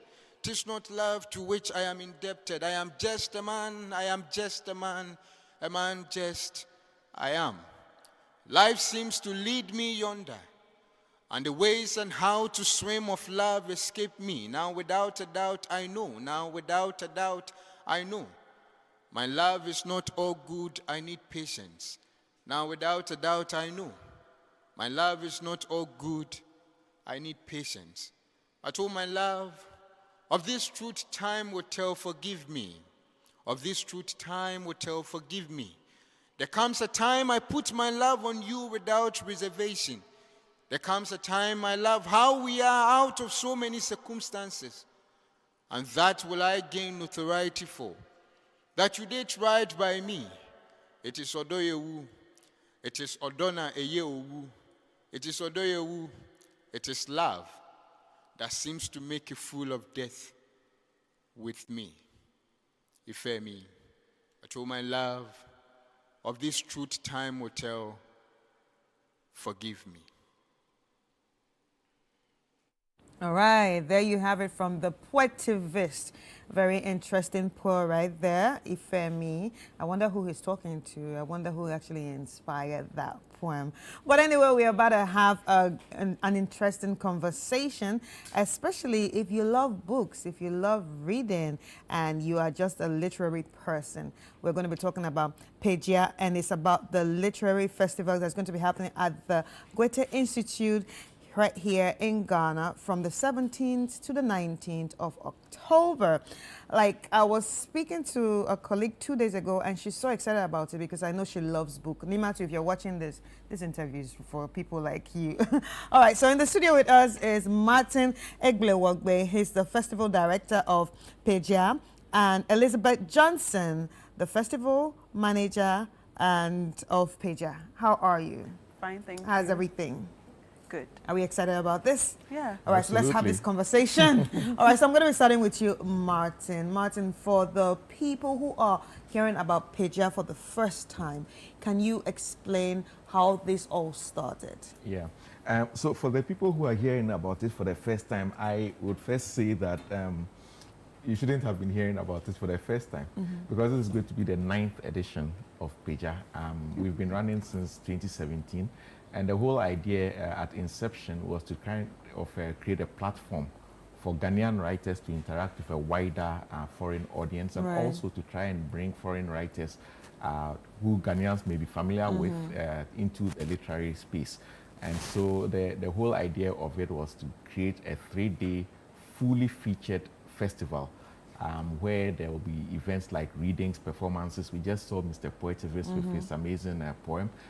So there will be performances like that. There are going to be interactions with writers, academic talks, and actually we try to create a very, very good mix of programming so that apart from meeting writers, if you are someone who is into fine arts, there's something for you. If you like music, of course, there are opportunities to interact with people who have written books on music and so on. So over the past 8 events, we've actually been growing.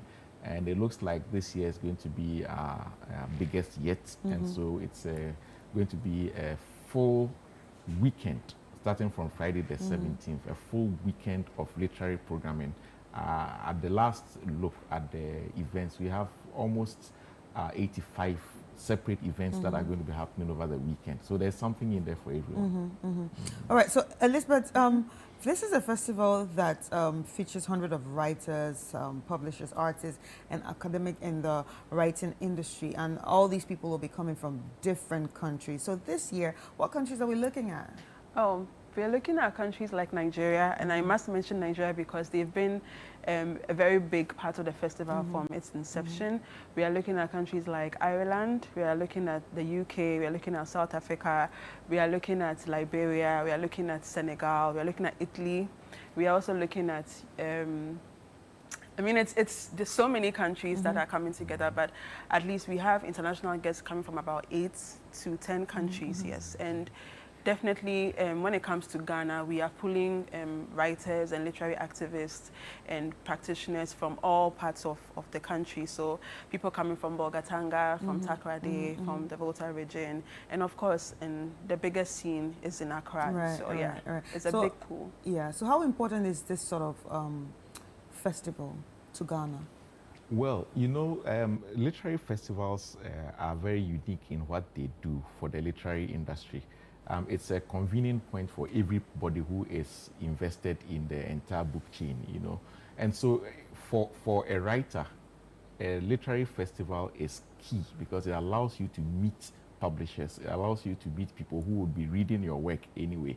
And for people who are maybe consumers of literature, this is extremely important because when you get into a literary festival, apart from being able to meet the people who are writing the books, you get all sorts of ways of understanding the way, the process, yes, of creating these books, etc. And of course, there are always book markets, so you are actually likely to find the rare books that you are looking for, and so on. But I think that it's worth mentioning on the bigger scale what Pejia does for the country in general. We do not have a big international festival that is just based on literature, you know, and Pejia is serving that need, you know. Many other places would have multiple big festivals throughout the year, and with that, they are able to grow the literary industry, which actually is a multi-billion industry across the world. So I think that it is something that is very useful for the country, no matter which way you look at it. Right. So what are your thoughts about the literary industry in Ghana? I think it's growing. There's a lot of loopholes. I don't want to sound pessimistic, but I think there's a lot of room for improvement and opportunities. What I can say that over the past few years I've seen is that the contemporary voices are really actively putting out a lot of work, but not only that, they're also trying to create spaces that provide platforms for new voices to come on. So I've seen a lot of bookshops come up, but also a lot of initiatives like journals and programs and events that happen in restaurants. So I think that a lot is happening. There's a lot more that can happen, but I'm positive that in the next 10 years we would have more literary festivals, big names from Ghana serving the global scene and things like that. All right. So when is this event happening again, and where, and what are some of the details that we need to know? Well, so it's happening from the 17th to the 19th of October. That's this Friday, next Friday, and it ends on Sunday. So what's going to happen is that on Saturday and on Sunday, we are going to start at 10:30, and it's going to be running all the way till 9 p.m. on either day. And then on Friday, we start with a number of workshops, which start from 12:30. But then the opening ceremony is at 5:30 p.m. at the Goethe Institute in Cantonments. But then I must mention that the EU delegation to Ghana is happy to invite, well, there's a closed invitation event, but we have to acknowledge that they are all, having a reception in honor of the festival on the 16th. So that's when it will officially start. And we acknowledge, of course, the very kind sponsorship of the EU delegation to Ghana to the festival, in addition to many other sponsors who we'll mention shortly. But the key thing is that if you turn up at the Goethe Institute on Friday from 5:30 p.m., we're actually having the opening ceremony, and there's going to be a very interesting performance of a book by Nana Ikuya Burhamon titled My Parents' Marriage, a very, very topical book, which is going to be performed on that day. Everything is free to attend, so nobody should worry about and the food. Paying. I heard there's food. Yes, there's food. And in fact, on the Sunday afternoon, there's... Yes, people always talk about the Sunday afternoon Yes, food. because there's a kinky The brunch. kinky thingy. Yes. Yes, yes. And so in terms of some of the events that I think I would like to comment, I'll leave the openings one to Elizabeth to mention. But, you know, we have people coming in who have written in the genre of magical realism. And I want to say something about a project we call the Wandering Imaginations Project. This was something that was brought up by the Bradford 2025 UK City of Culture. They collaborated with Writers Project, and the idea was to bring 4 new writers to create brand new writing on fantasy. 2 Ghanaian writers were on board that project, yes, and they've completed the work, and it's going to be launched at Abuja. Yeah, so that's something to look out for. It's called the Wandering Imaginations Project, and of course, this is something that was sponsored by the British Council, and 2 Ghanaian writers with very significant work. Actually, is going to be launched at Abuja. All right. So. Any other information we need to know? Yes, for sure. I would like to highlight the headline event. And this year we are having a conversation on Past Forward, archives, photos, and storytelling. And this conversation features Professor Esi Sutherland Addy and Mrs. Judith Boateng, Opoku Boateng, who is the head of archives at the African Institute at the University of Ghana. And it's an important conversation because archives and storytelling is a big part of the literary space, but also in a bigger picture, a big part of the cultural scene. And we are seeing a lot of new organizations tap into archives, make it more accessible, and retell the stories that have been missing. Yeah. All right. Thank you so much. Thank you. Ladies and gentlemen, so we've been speaking to Martin Eglo-Wogbe from the, who is the festival director of Peja, and Elizabeth Johnson, festival manager. And also, this whole conversation, it's about Peja. So if you're interested in it, remember that it's kicking off on the 17th and it's going to be running through the 19th of October at the Goethe Institute right here in Accra. Let's take a quick break, and when we come back, we will be back with more.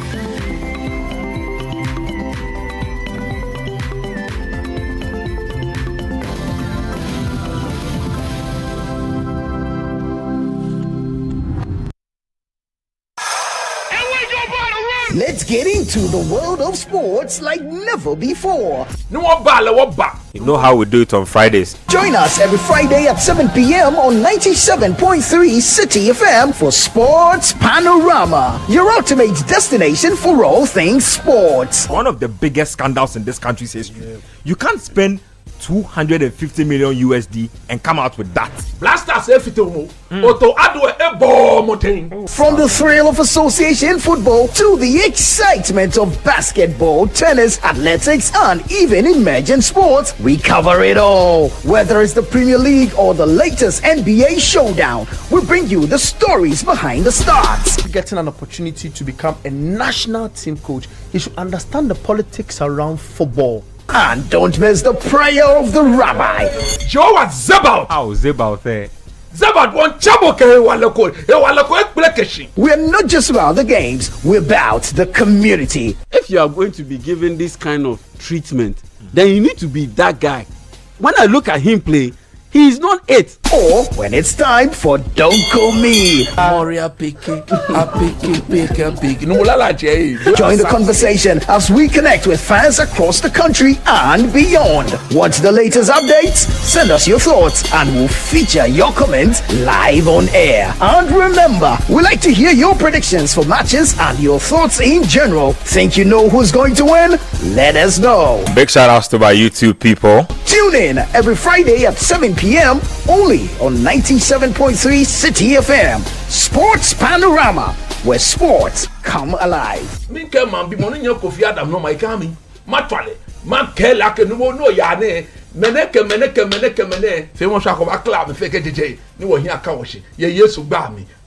Sports Panorama, your weekly sports fix. Don't miss out on the action. Sports Panorama, catch the excitement every Friday.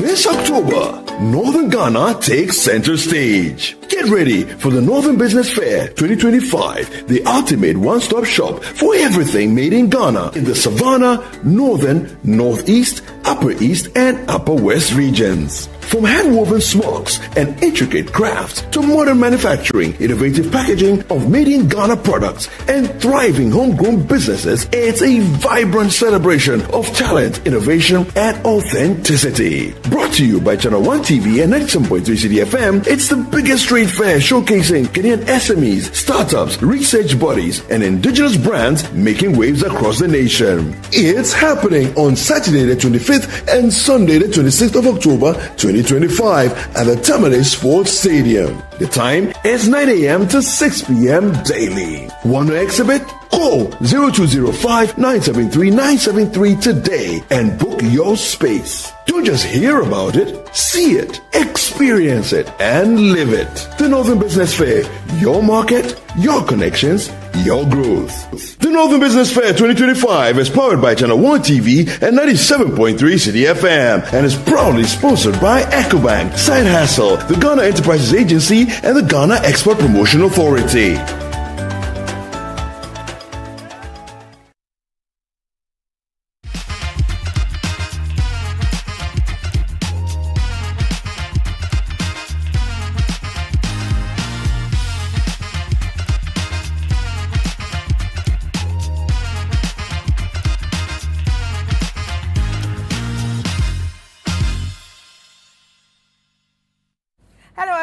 It's a brand new episode of Doctor in the House. My name is Chris Carter, and I'm excited to be here with you today. And if you're just joining us for the first time, you're wondering, what is Doctor in the House all about? I always say, this is the consultation before the main consultation. It's that show where we get to talk about everything concerning your health. We get to speak to a doctor about a particular topic, and he breaks it down to us. We also give you the chance to ask your questions, and he gets to answer it. That's why I always call it the consultation before the main consultation if you have to go to the hospital. All right, so the doctor in the house today is Dr. Simon Kwatin-Baidu. He's a neurosurgeon at the Bank Hospital. And today we are going to be discussing something that that a lot of people go through.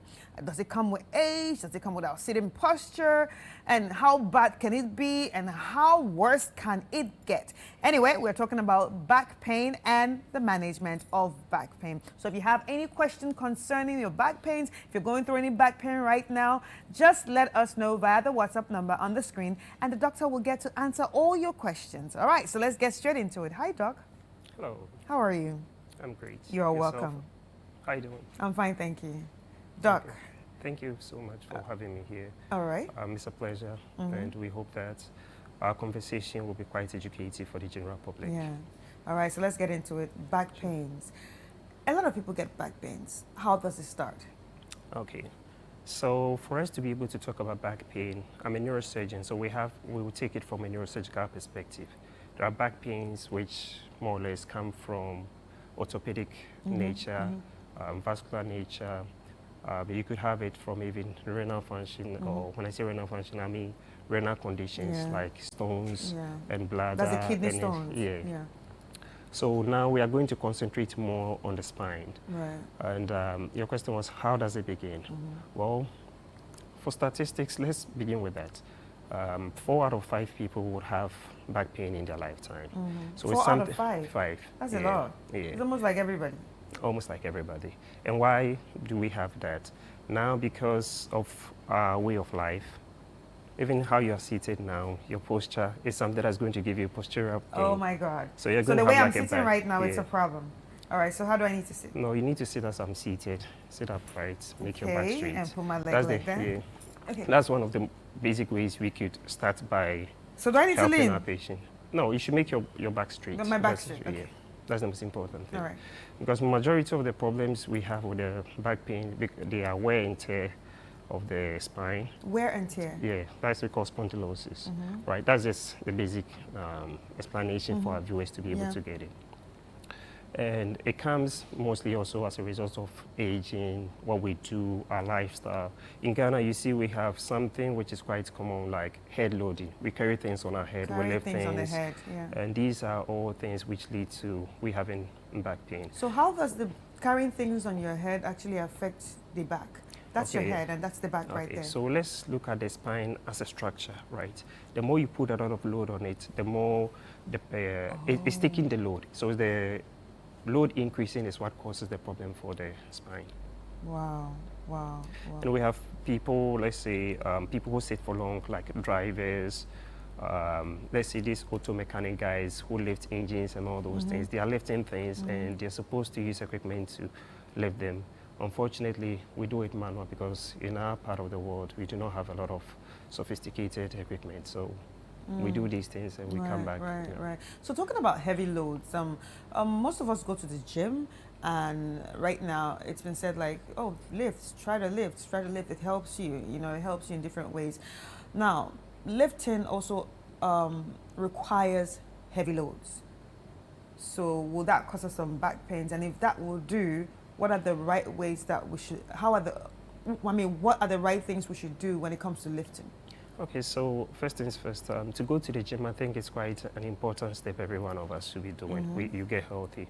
And there's a technique for lifting. Some would require you to bend your knees before you lift. And you also have to know the weight you are lifting. You shouldn't be taking more than you can bear, right? So these are the basic things which kind of contribute to we doing things that exceed or cause problems for us. Right, right. So what other factors are we looking at when it comes to what causes it? Oh, there are so many factors. So with back pain, we could just classify as musculoskeletal. That's the strain of the muscles at your back. We could also consider pathological issues. That's why we have discections, we have lumbar canal stenosis, we have tumors, we have fractures, we have something called spondylolisthesis, when the vertebral bodies kind of move out of their place. These all cause back pain. But generally, these are the common ones we face or we see. There are other conditions like DISH, a disease whereby there's hypertrophy of the back muscles, and they require us to take care of ourselves in that way. Now, from the neurosurgical perspective, what are some of the type of back pains that we notice? Do they have names to it, or they're just generally just called back pains? Well, it depends. If you just want to, like I said, postural pain, like you were having, it's as a result of being in a specific posture for long. There is a common word that's on the street like sciatica. Sciatica. Well, So the sciatica, is the postural thingy? No. Sciatica. Oh, that's another one. Okay, so sciatica is actually from the nerve sciatic. It's one of it's the longest nerve in the body. It forms from L4 to S1, the remi of it. And it actually, when it comes, it's a discomfort from like your lower back into your legs. And that's why most of people say, oh, I have sciatica, I have sciatica, I have sciatica. Mostly when it comes, it's also as a result of pathology at L4, L5, or L5. What does that mean? It means that that's the such nerves, a medical term. No, I'm trying to go as simple as well. That's why I'm using certain All right. things. But it's just compression of the nerve roots at around the L4, L5, and the L5, S1. Yeah, but how does it connect to the leg? Okay, so take it as electrical wiring. So it's more or less like a continuation of, let's say, our brain, then we go to the spinal cord, then it gives roots. So the roots pass through foramens, and they pass through our legs. They give sensation, they take information from our legs back to our spine. And that is why when you have a pain from your back, it kind of moves through. It's like electrical wire, it takes information. Right, and how common is sciatica? And apart from that, does it come with age, or it can happen at any age? Normally, we see them in patients who are more than 40 years. More than 40. But now we're also seeing them in young adults. I mean, it's also dependent on how people take care of themselves.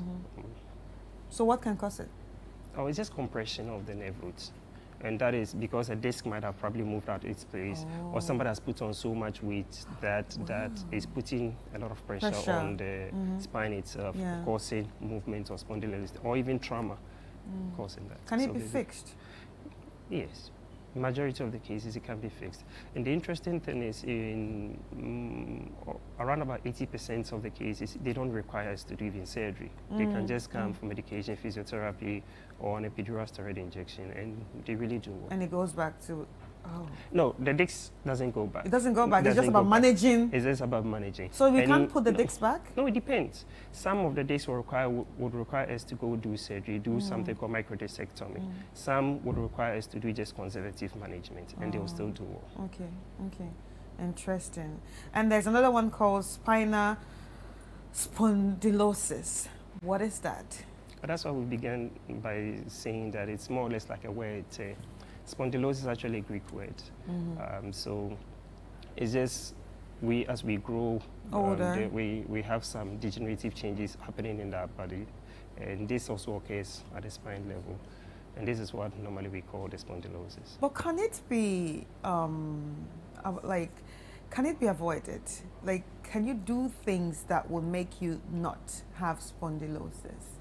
Well, yes and no. And why do I mean by that? Like supplementing? Like no, I'm coming. When I say yes and no, there are things you can do that may reduce the possibility of getting a spine condition. I think not everybody in life goes through this back pain issue we are talking about. There are some people who may not have it throughout their whole life. But majority of us would have to encounter it. And how do we manage it? We just manage it by taking care of ourselves. Like we said, with the posture, with the gym, with the eating. If you begin to experience this back pain, it's quite imperative that you come to the hospital as quick as possible so that we're able to neurologically diagnose you. In most cases, people go to other places, and when they come back, they come back worse off, and it's quite complex to fix that things. Wow. I'm smiling because sometimes when my back hurts, I just go for a massage. Oh, but does it help? It helps.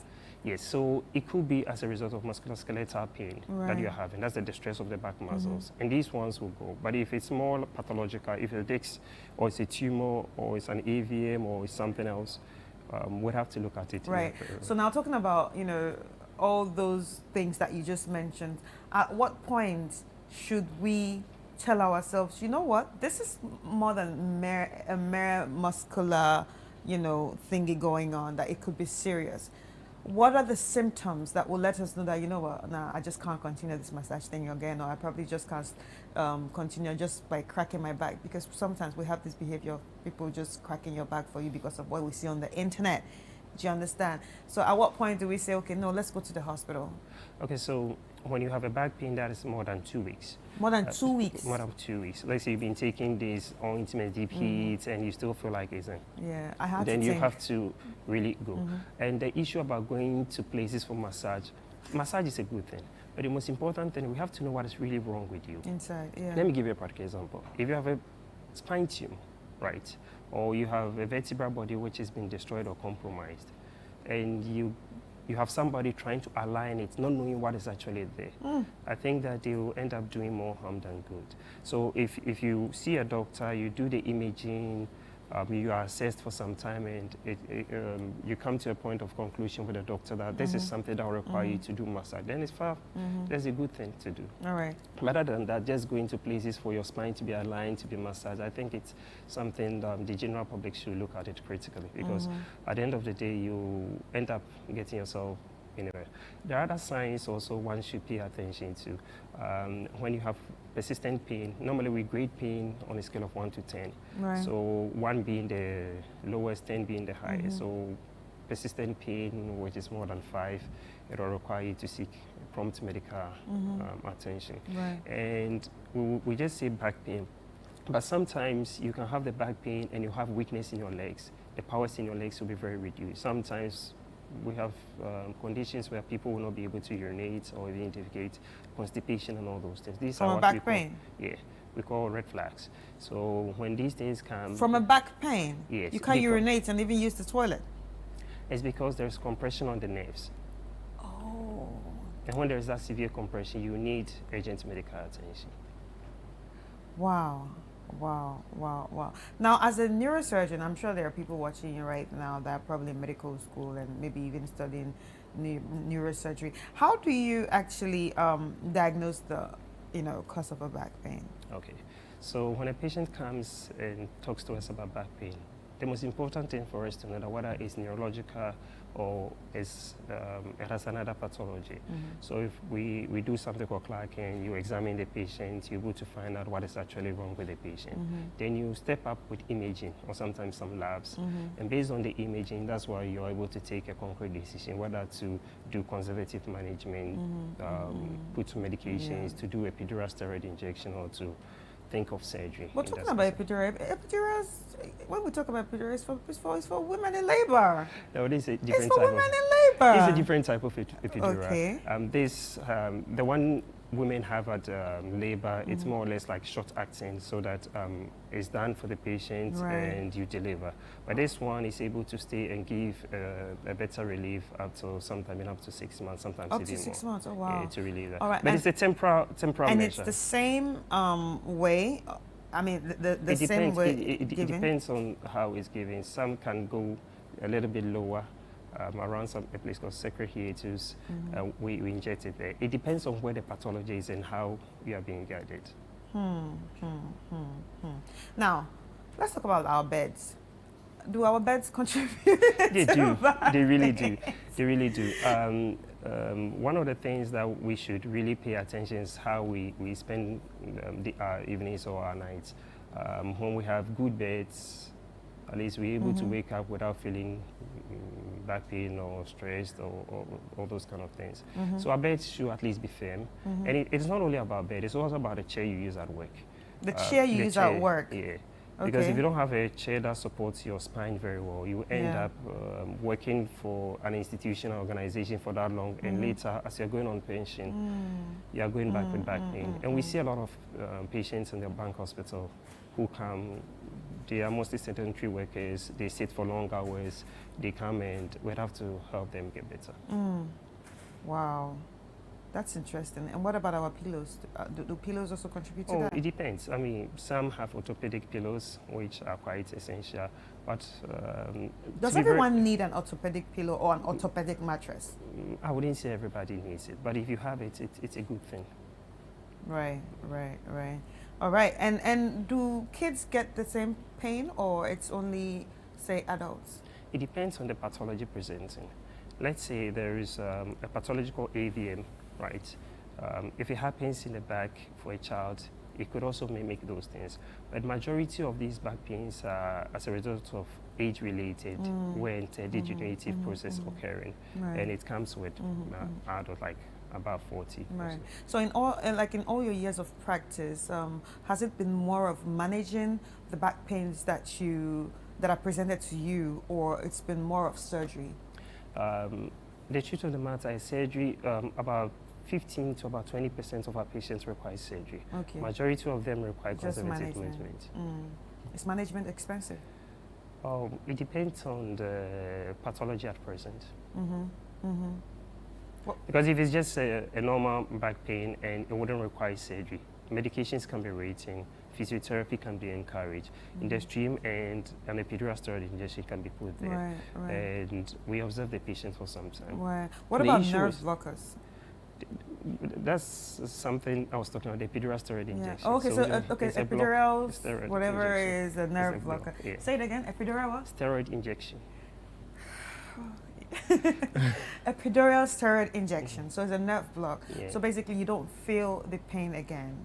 Not that you don't feel the pain, it's more or less like a temporary relief for you to be able to. So that's it, right? Yeah, that's all we do. So are we going to do, okay, I'm just saying, if I have a back pain that requires it, am I going to be lying down or sitting? It depends. Some can even lie prone, just to lie down like that.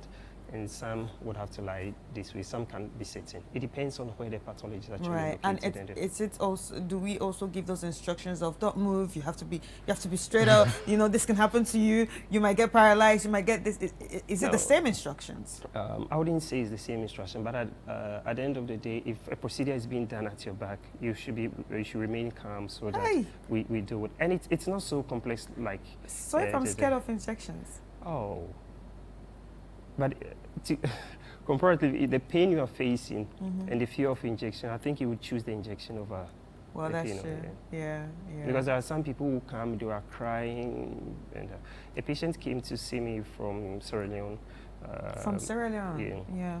With severe back pain. After the injection, she came with a walking stick. After the injection, she was able to walk. Her pain had really gone down. And she was able to go on. Wow. So I think that in all honesty, I mean, it's the first step to surgery when we feel like you need a surgical intervention. We do that. Okay. Well, it's nice to hear that this can actually be managed. But before I let you go, are there any final words that you have for us on maybe the right things we should do to avoid or prevent any of these? All right. So as we've already started talking about this, then I think early diagnosis is key here. And it's very important that when one has this back pain, to see a doctor or a specialist consult so that you'll be assessed first. Right. To be going around other places, taking medication, doing all sorts of traditional medicine, I really don't know the components of what they give them. But what we've realized that they come back worse off. Worse. Yeah, so you have to think about your own health, that this is you. This is something quite important. So if you want this thing done, why don't you get somebody who will be able to help you? Then afterwards, if you want a second opinion or other place, that is fine. Then you can do your own thing. Yeah. So now, before I let you go, I see some, positions and exercises that we can do. Let's go back to lower back exercise, pain exercises. Do these work? They do work. I was supposed to have come with the physiotherapist, but they do work. And we believe that mostly these ones, they work when you have muscle strain. Muscle strain, they kind of work. Yeah. The extension exercises are able to work when you have stenosis and sometimes disc herniations. But generally, they work. They just provide a temporary relief. Yeah. The exercises themselves come as a part of the treatment modality. For that physio, is, especially yes. physio. So you're taking medication, then you're also doing the exercise. So the combination of these two, that is going to give you the best So, result. so let's do the sleeping posture. And the sleeping posture. We know that we all don't sleep like the way that's. They say don't sleep on your stomach. No, I'm not saying that. I'm a stomach sleeper. It doesn't really matter. I'm just saying that we all don't sleep as shown here. Yeah. But if one begins to have those back pain, then it's important that from there you have to know how to sleep. That is what it actually means. It's not necessarily that you have to go sleep like that. Okay, so looking at this, if I have a back pain, at the lower back there, the right thing to do is put a pillow, like. Yeah, that's what I'm saying. Oh. It depends on the pathology. You just don't look on the internet, see And images just see and these begin. things, yeah. You go to see your doctor, you discuss, because the main reason why you are sleeping this way is because it is going to release the pressure at your back to make you feel better. Right. So it that's all the main depends on where it hurts. Where it hurts. Oh, And what's okay. supposed to be done. Right. Because some patients are even not told to sleep in any posture. They are given corsets. Corsets. Some for the neck, collar, some for the lumbar, and it helps them. Yeah, It my all- mom has a lumbar one. A lumbar corset. Yeah. Okay, for back pain. Yeah. Okay. So it all depends on what you're coming with. So what about the sitting posture? Okay, so as it's clearly stated there, you just need arm rest. You just need your neck and your shoulder straightened. And it My should be firm. producer actually sits this way. They especially the incorrect posture. Yeah, Dede does this a lot. Yeah. Dede. Yeah, Dede Davis. Yeah. Oh. This is her position. That's hard. Oh, yes. But, so if she doesn't take time, in some years' time, she'll be coming to you. And but now they are here, so we will try and correct it. Okay. Yeah. And also is the chair. The chairs. yeah. The chairs always have to Yeah. have an armrest. Not necessarily like Okay. that, but if you have it, that's great. It helps. There is this chair called Secret Lab. Secret Lab. There are chairs which provide or help with our body posture, and I think that if people work in offices, they should actually have good chairs they sit on. Right. You see how I'm sitting like a robot now? Because No, you're not sitting as a robot. I think you're taking care of yourself because very you well. told me that I could actually be hurting myself. All right, so ladies and gentlemen, there you heard it. We're talking about back pain and its management, and I'm sure there are a lot of people that are going through this, and Doc has just broken it down to us. But Doc, how can people reach out to you? Okay, so normally I consult on Tuesdays and on Fridays at the Bank Hospital from 8 to 1 Tuesdays p.m. and Fridays. Yes. So if anybody has any, not only back condition, neurosurgical condition, they can always walk in, and we will provide the best service we can for such a person. All right, thank you so much. Thank you So so much. ladies and gentlemen, this has been the Doctor in the House, and the Doctor in the House has been Dr. Simon Kwatun Baidu, who's a neurosurgeon at the Bank Hospital, and my name is Chris Carter. See you next week at the same time right here on Channel 1 TV.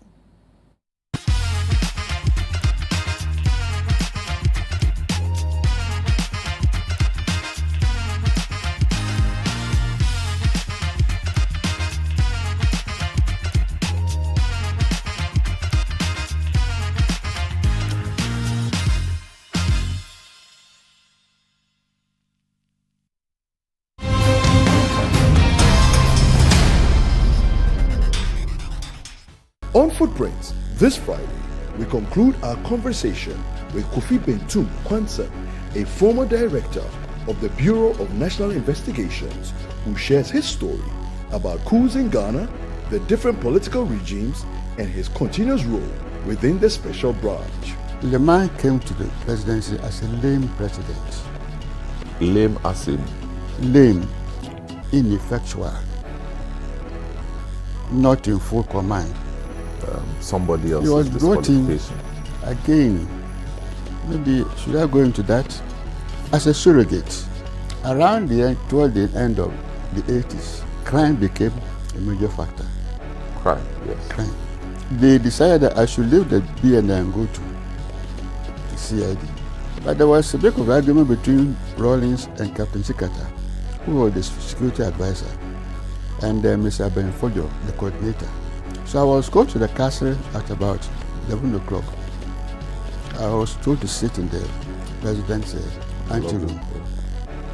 5 minutes, 10 minutes, nothing, which was very unusual of Rawlings. Then Mr. Captain Sikata walked out. How is it? No, say hello, Kofi. Nothing. Then 1 o'clock, I heard on the air that I have been appointed Commissioner CID, plus my duties as the BNI director. Footprints airs every Friday at 7 p.m. with a repeat on Sunday at 5:30 p.m. only on Channel 1 TV. It's time to promote volunteerism, active citizenship, and patriotism in Ghanaian society. Where we shine the spotlight on the unsung heroes among us. Today, we're not just launching a program, we're igniting a revolution of skills, dreams, and hope. On Volunteers TV, we highlight and celebrate people and groups that are great examples to us all. Every single region in Ghana, we're doing something. Good. So no one's being left behind. Over 800 kids that come to school, so having an extra classroom, extra resources will be really, really beneficial. If you're a volunteer, you are actually serving because you are giving up your time and resources for nothing in return. Volunteers TV, Sunday at 6:30 p.m. only on Channel 1 TV. In a world filled with challenges, we all need guidance, hope, and a lifeline to anchor us. This is Lifeline, and I'm your host, Fred Crunchy Mensa. From social issues, relationship challenges, and family matters, Lifeline is here to inspire, uplift, and guide you on your journey. Where we give you support, where we hold your hand through the valley and through the thick and thins of life. Join Bishop Fred Crunchy Mensa. I welcome you especially to Lifeline. Every Tuesday and Thursday at 10 p.m. right here on Channel 1 TV. Let's walk this path together, strengthen our faith, our families, and our lives. Lifeline, because every soul deserves a guiding light. Tune in to Lifeline on Channel 1 TV and let's grow together.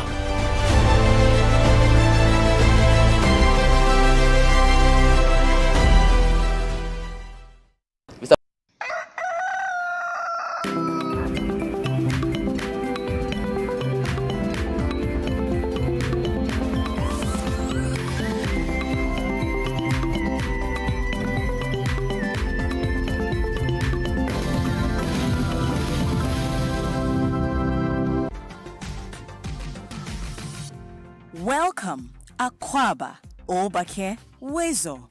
Bienvenue to Entertainment Highlights on Breakfast Daily, proudly brought to you by Ghana Weekend. My name is Dede Davis. Now let's delve into some stories.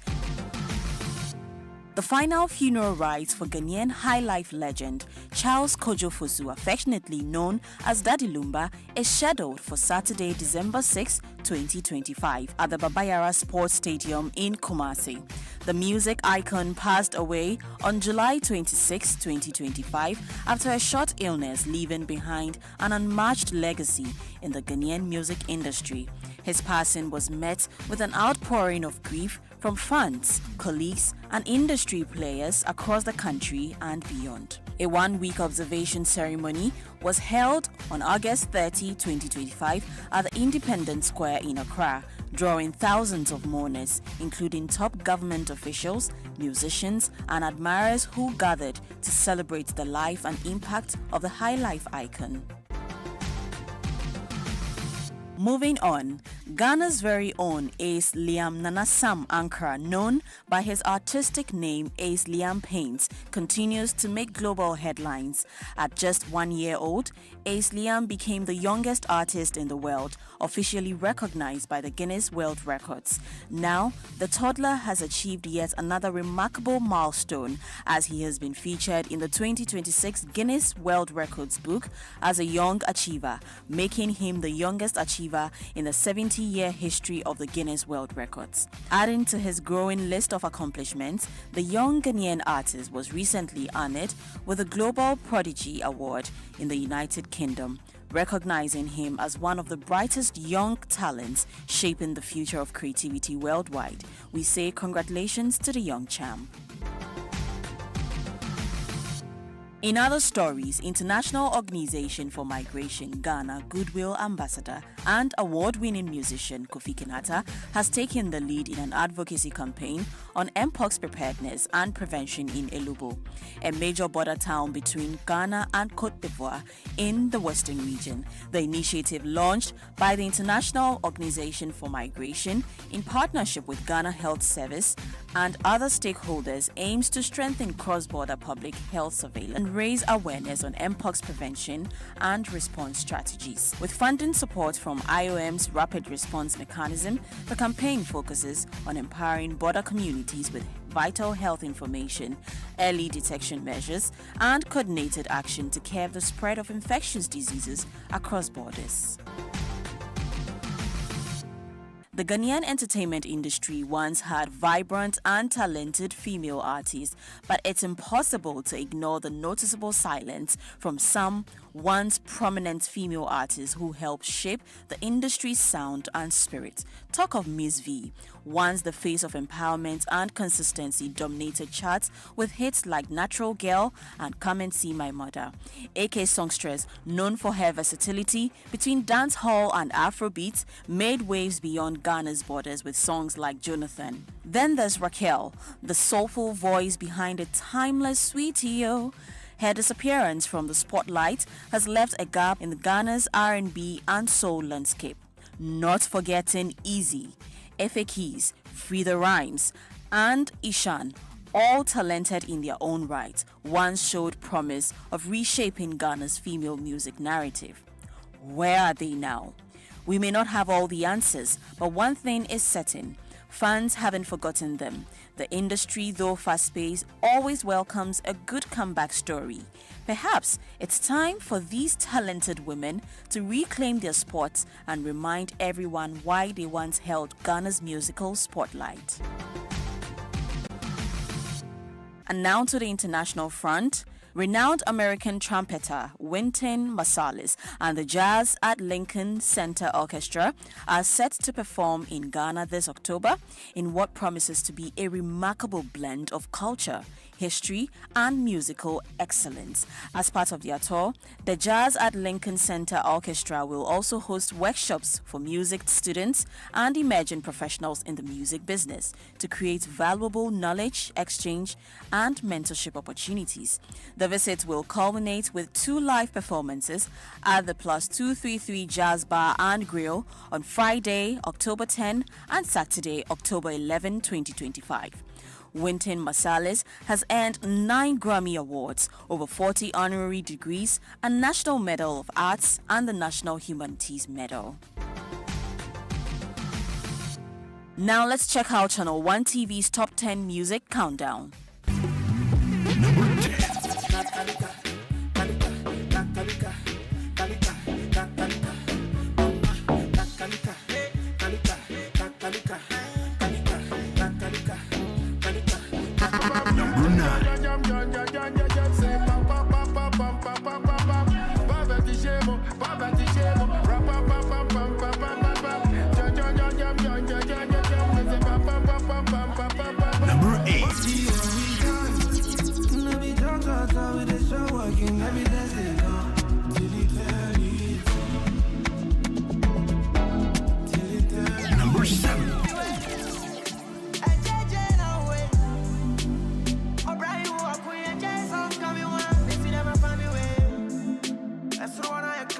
Number 6.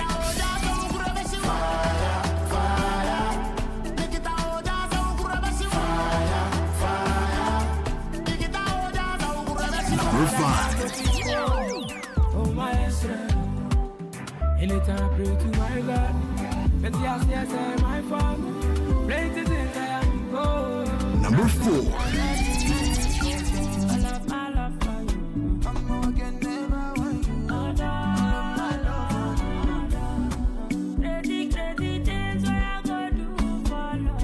Number 3.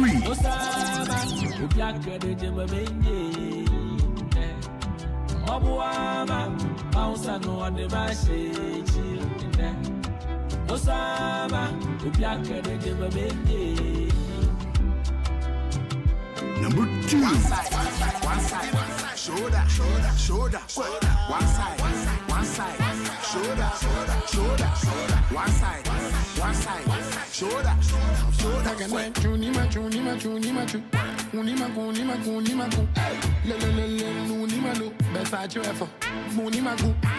Number 1.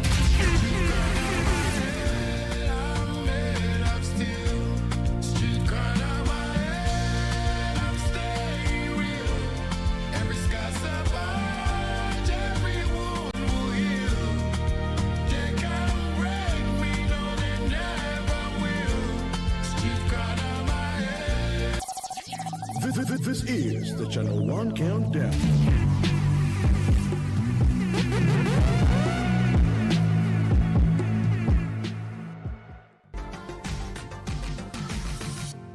Thank you for tuning in to Entertainment Highlights on Breakfast Daily, proudly brought to you by Ghana Weekend. Stay updated with Ghana Weekend for all the juicy stories on your favorite celebrity, events, and all things pop culture.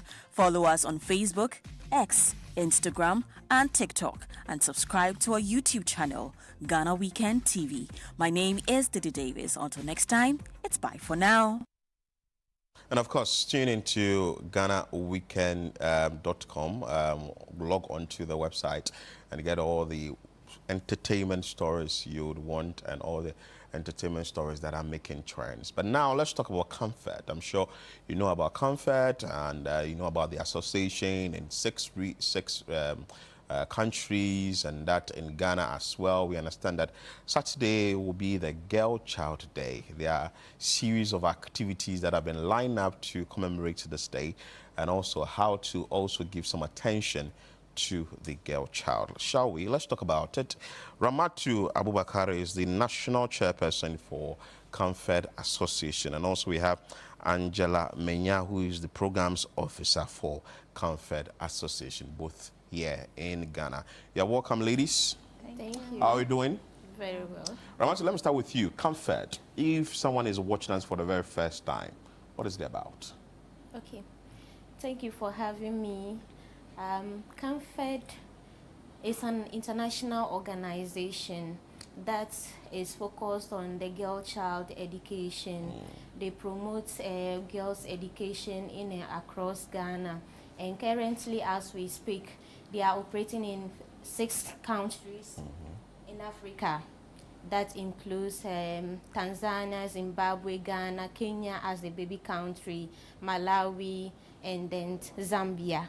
So basically, that is what Comfort is all about. Yes. And in these countries is when you find the association. Very well. Good. And in these association, what are their mandate in, say, in the 6 countries? Okay, so let me just seize this opportunity to say a bit about the Comfort Association. So we are young women that was once supported by Comfort, the mother organization, and we have come together as a movement to also empower ourselves, connect ourselves with opportunities out there, to support ourselves in order to learn, thrive, and also lead change in our communities. So basically, that's who we are. And in Ghana, we are about 79,000 sisterhood. Come again. 79,000. Almost 80,000. Yes. That's a lot. Yes, and across the globe, I can tell you that we are over 312,747 across the globe. Wow. Yes. And you've assisted all these girls. Very well. Beautiful. I'll come to you again, Ramatu. But let me speak to you, Angela. When you talk about Comfort in Ghana, with the numbers she's mentioned, close to 80,000 girls, where do you get them from? How are you able to identify them and get to help them? Okay, so for Comfort, we run a holistic programs that we make sure that we utilize the community members. So every program that Comfort runs is not run by Comfort as in the staff. It is run by the community. So we encourage community engagement a lot. So we have various community champions in the every district that we operate who take charge of the programs that we do. So when it comes to education, we have our Metropolitan or District Education Committee, which is made up of school heads, teachers, district directors, and even our own CAMA members who are part of the committee. When it comes to the enterprise aspect too, we have district or metropolitan business committees where we have reps from the Ghana enterprise agencies. We have top-notch entrepreneurs and account members as well who forms part of these committees. When it comes to child protection issues, now we hear a lot of rape cases and all that, child marriages. We have our child protection rescue and response team, which is also made up of DOFSU, social welfare, the security services, religious and traditional rulers. So we have diverse groups. We also have teacher mentors in the schools that we operate in, and the parents of the clients we work with, they also form their parent or mother support groups. So all these people, together with the Comfort Association, they've come together because they're in the community. They're able to identify the vulnerable young women and the boys as well to provide the support. So they are there and they are able to identify. So for all our programs, there are various pathways that we go through. We advertise the programs and then people apply. So you apply, and these committees actually run the interviews. So they call in, they do follow-ups, they visit the homes to ensure that these stories that these young women and boys are saying are actually true. So they follow up, and finally, once you are found eligible, you are taken through the process to receive your support. Wow. Yes, so it's a holistic thing that goes on, not just one-time thing that goes on. It's a process that we actually go through. And we ensure that every step of the way is accounted for. So if you have to sign something, you do that. If you have to ensure that your parents are present to receive support, we ensure that the parents are there. Beautiful, beautiful. Yes. So, but when you were talking, you made mention of boys. I know Comfort is it tailored to only girls? Yes. No, please. Ramatu, let me ask you that question. Okay, no, please. We at Comfort Association, there are other interventions that we also involve the boys. So, for instance, we have in place the Kama Fund. This year, in particular, we have been able to support over 5,000, where boys are also part of this particular support. Aside that, at our district level, we have about 44 districts in Ghana here. So each district, at least in a quarter, they are able to support 1,350. This is not a small number, yes. And all these numbers are included with boys. So boys are inclusive in all our interventions, be it education, enterprise, or job opportunities. We ensure that once the boy is vulnerable, we bring him to book. Wow. Yes, because they equally have valid dreams that need to come to life. I'm excited about this. I'm really excited about this. And with Comfort Association, or the Comfort itself, how many senior high schools or say secondary schools are you in Ghana? Angela? Okay, so across the 44 operational districts, we have 84 senior high schools that we are currently in. And initially it wasn't 84, so as time goes on, I believe we'll be adding on the numbers. But 84 is even huge. Yes, it's a huge number. Wow. And then every year we run programs there, we have selection. That's where we normally select the young women from. Yes, to be part of our programs and then join the Comfort Association. And with all you do you take them through, say secondary level, through to tertiary, and to get the job that is required? Okay. Let's understand that from that point. Initially, we mentioned our programs are holistic, and Ramatu mentioned the Kama Fund. So for Kama Fund, the interventions are run in the basic schools. So you get to be part of our basic program. And Comfort also runs bursary programs in the basic schools. So after basic school, if you are still eligible to be supported in senior high, out of the 84, you have to be part of that 84 senior high schools, and you are selected and you sign up to join the association, which is free and voluntary. You don't pay anything at all to anyone. It's just free. You joined, and then after senior high school, we understand that there are various pathways that anyone can go. Some can choose to go into employment, so there are transition guides who will support you to apply for jobs, prepare for interviews and all that. And then others too might choose that they want to go into agriculture, so the agriculture guys will help you with that, all account members. Others too want to start up their businesses, so they want to go into enterprise. So we have enterprise guides or business guys who will also assist you. And then others who want to further their education, so the transition guides are there to help you apply for scholarships. And Comfort also runs a tertiary program.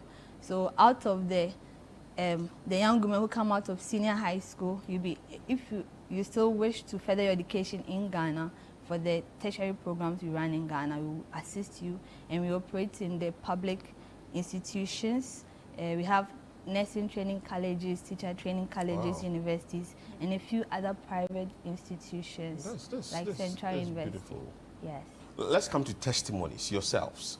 Ramatu, at what stage or year did you join Comfort? Where did they find you? how has this helped or shaped your life? Okay, so I joined CAMFED during my senior high school time. That was from 2010 to 2013, and I was inducted into the network, that is the CAMFED Association Network, in 2013. Wow. Where I found my voice. Which school? That was Cherry Pony Senior High Where? School in the northern region. Oh, yeah. Cherry Pony. Cherry Pony. Senior High, Yeah, Cherry yes. Pony. Cherry Pony. Yeah. Yes. Yeah. Cherry Pony is very popular. I see. Yes. And it took you through the process? Yes, please. Okay. Yes. Through to tertiary? Yes, so I was sponsored with basic educational needs like lotteries. Even as at then, there wasn't a free senior high, so my fee were paid and all that. All the necessary things that need to keep a girl in school was what I was provided with. And I can tell you from experience that after I completed and I was transitioned and inducted into the common network, as I mentioned earlier, that was where I found my voice. I can quite remember during my school days, walking from a distance to school. This wasn't easy at all, yes. Wow, that's nice. I like this experience. And you, Angela, quick one with you. So I got my support at the tertiary after senior high school at the University of Cape Coast, the only university in Ghana. Yeah, so that's where I got the support from tertiary, year 1 through to completion. Yeah, so for the tertiary program, you get a number of supports. So you are given stipends, semester stipends to help you pay some fees and all that in school. Your school fees are also catered for, your accommodation is catered for, and you get a laptop, and the laptop actually comes with a laptop bag. You get modem, and then other vacation congresses that we go to. So during vacations, you get to join the other sisters for a 1-week program into other skills training. So they give you some soft skills, how to present yourself in public and all that. So we are taking through a holistic training. So once you come out of school, whether senior high or tertiary, you are fit to actually transition into adulthood. Let's just brief one on how you are commemorating the Girl Child Day Saturday. I'm sure you've started a number of activities. Brief one, Angela, then I'll come to you, Rama, to wrap up. Okay, so across the globe, CAMFED Association members are actually speaking to issues regarding the girl child, because we've been girls before, so we know the issues that we go through. So over here in Ghana, from now till Saturday, even through to the end of the month, because it's a month-long program, we are looking at having various sensitization programs on TV like we are doing now, and then on the radio.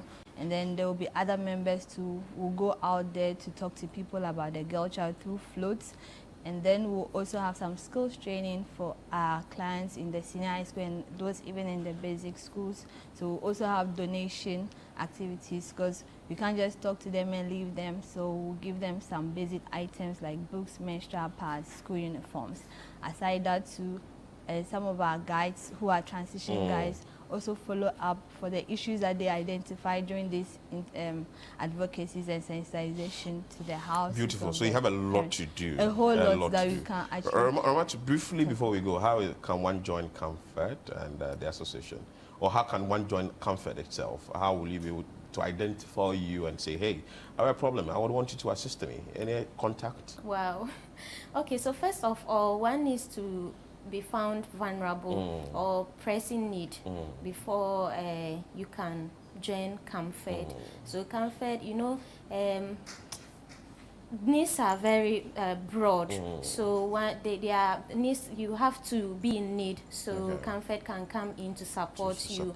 But to join the CAMFED association, that is, once you are a client, you are automatically eligible to join the association. So you can join. That is when you want to join. And then you can also join. We do onboard non-CAMA members. The constitution allow us to onboard less than 5% Nankama members. That is when you share same or similar vision with us, similar values. We have our core values, we have vision, we have mission. So if you share similar with us, you can actually be onboarded into the Kama network. Thank you so much, Ramatu, who is the national chairperson for Comfort Association, and also Angela Menya, who is also the programming officer for Comfort Association. It's an exciting one, and I'm really excited about the fact that they're helping the girl child, and not only the girl child, but the male child as well. Before we wrap up, happy birthday to Jochibet upon Amweni. Jochibet upon Amweni. Jochibet upon Amweni. I'm mentioning the name very well because her name is very special. Wishing you a fantastic birthday filled with the creativity, joy, and inspiration. Your talent and dedication as a graphic designer at Bench 5 Software and Development never go untouched. May this new year bring even more growth, exciting opportunities, and success your way. Have a wonderful celebration. Class rep, papa. If you know, you know. Thank you so much for joining us on the show. It's been a very exciting one. Nana Tufo instead of the show. I did this with Chris Carter. Many thanks for your time. And of course, tomorrow, you can't go do the weekend or enjoy your weekend without enjoying Breakfast Daily on Fridays here on Channel One TV. But make sure that you make a day with us tomorrow and enjoy Breakfast Daily here on Channel One TV. Keep watching Channel One TV and enjoy the rest of your day.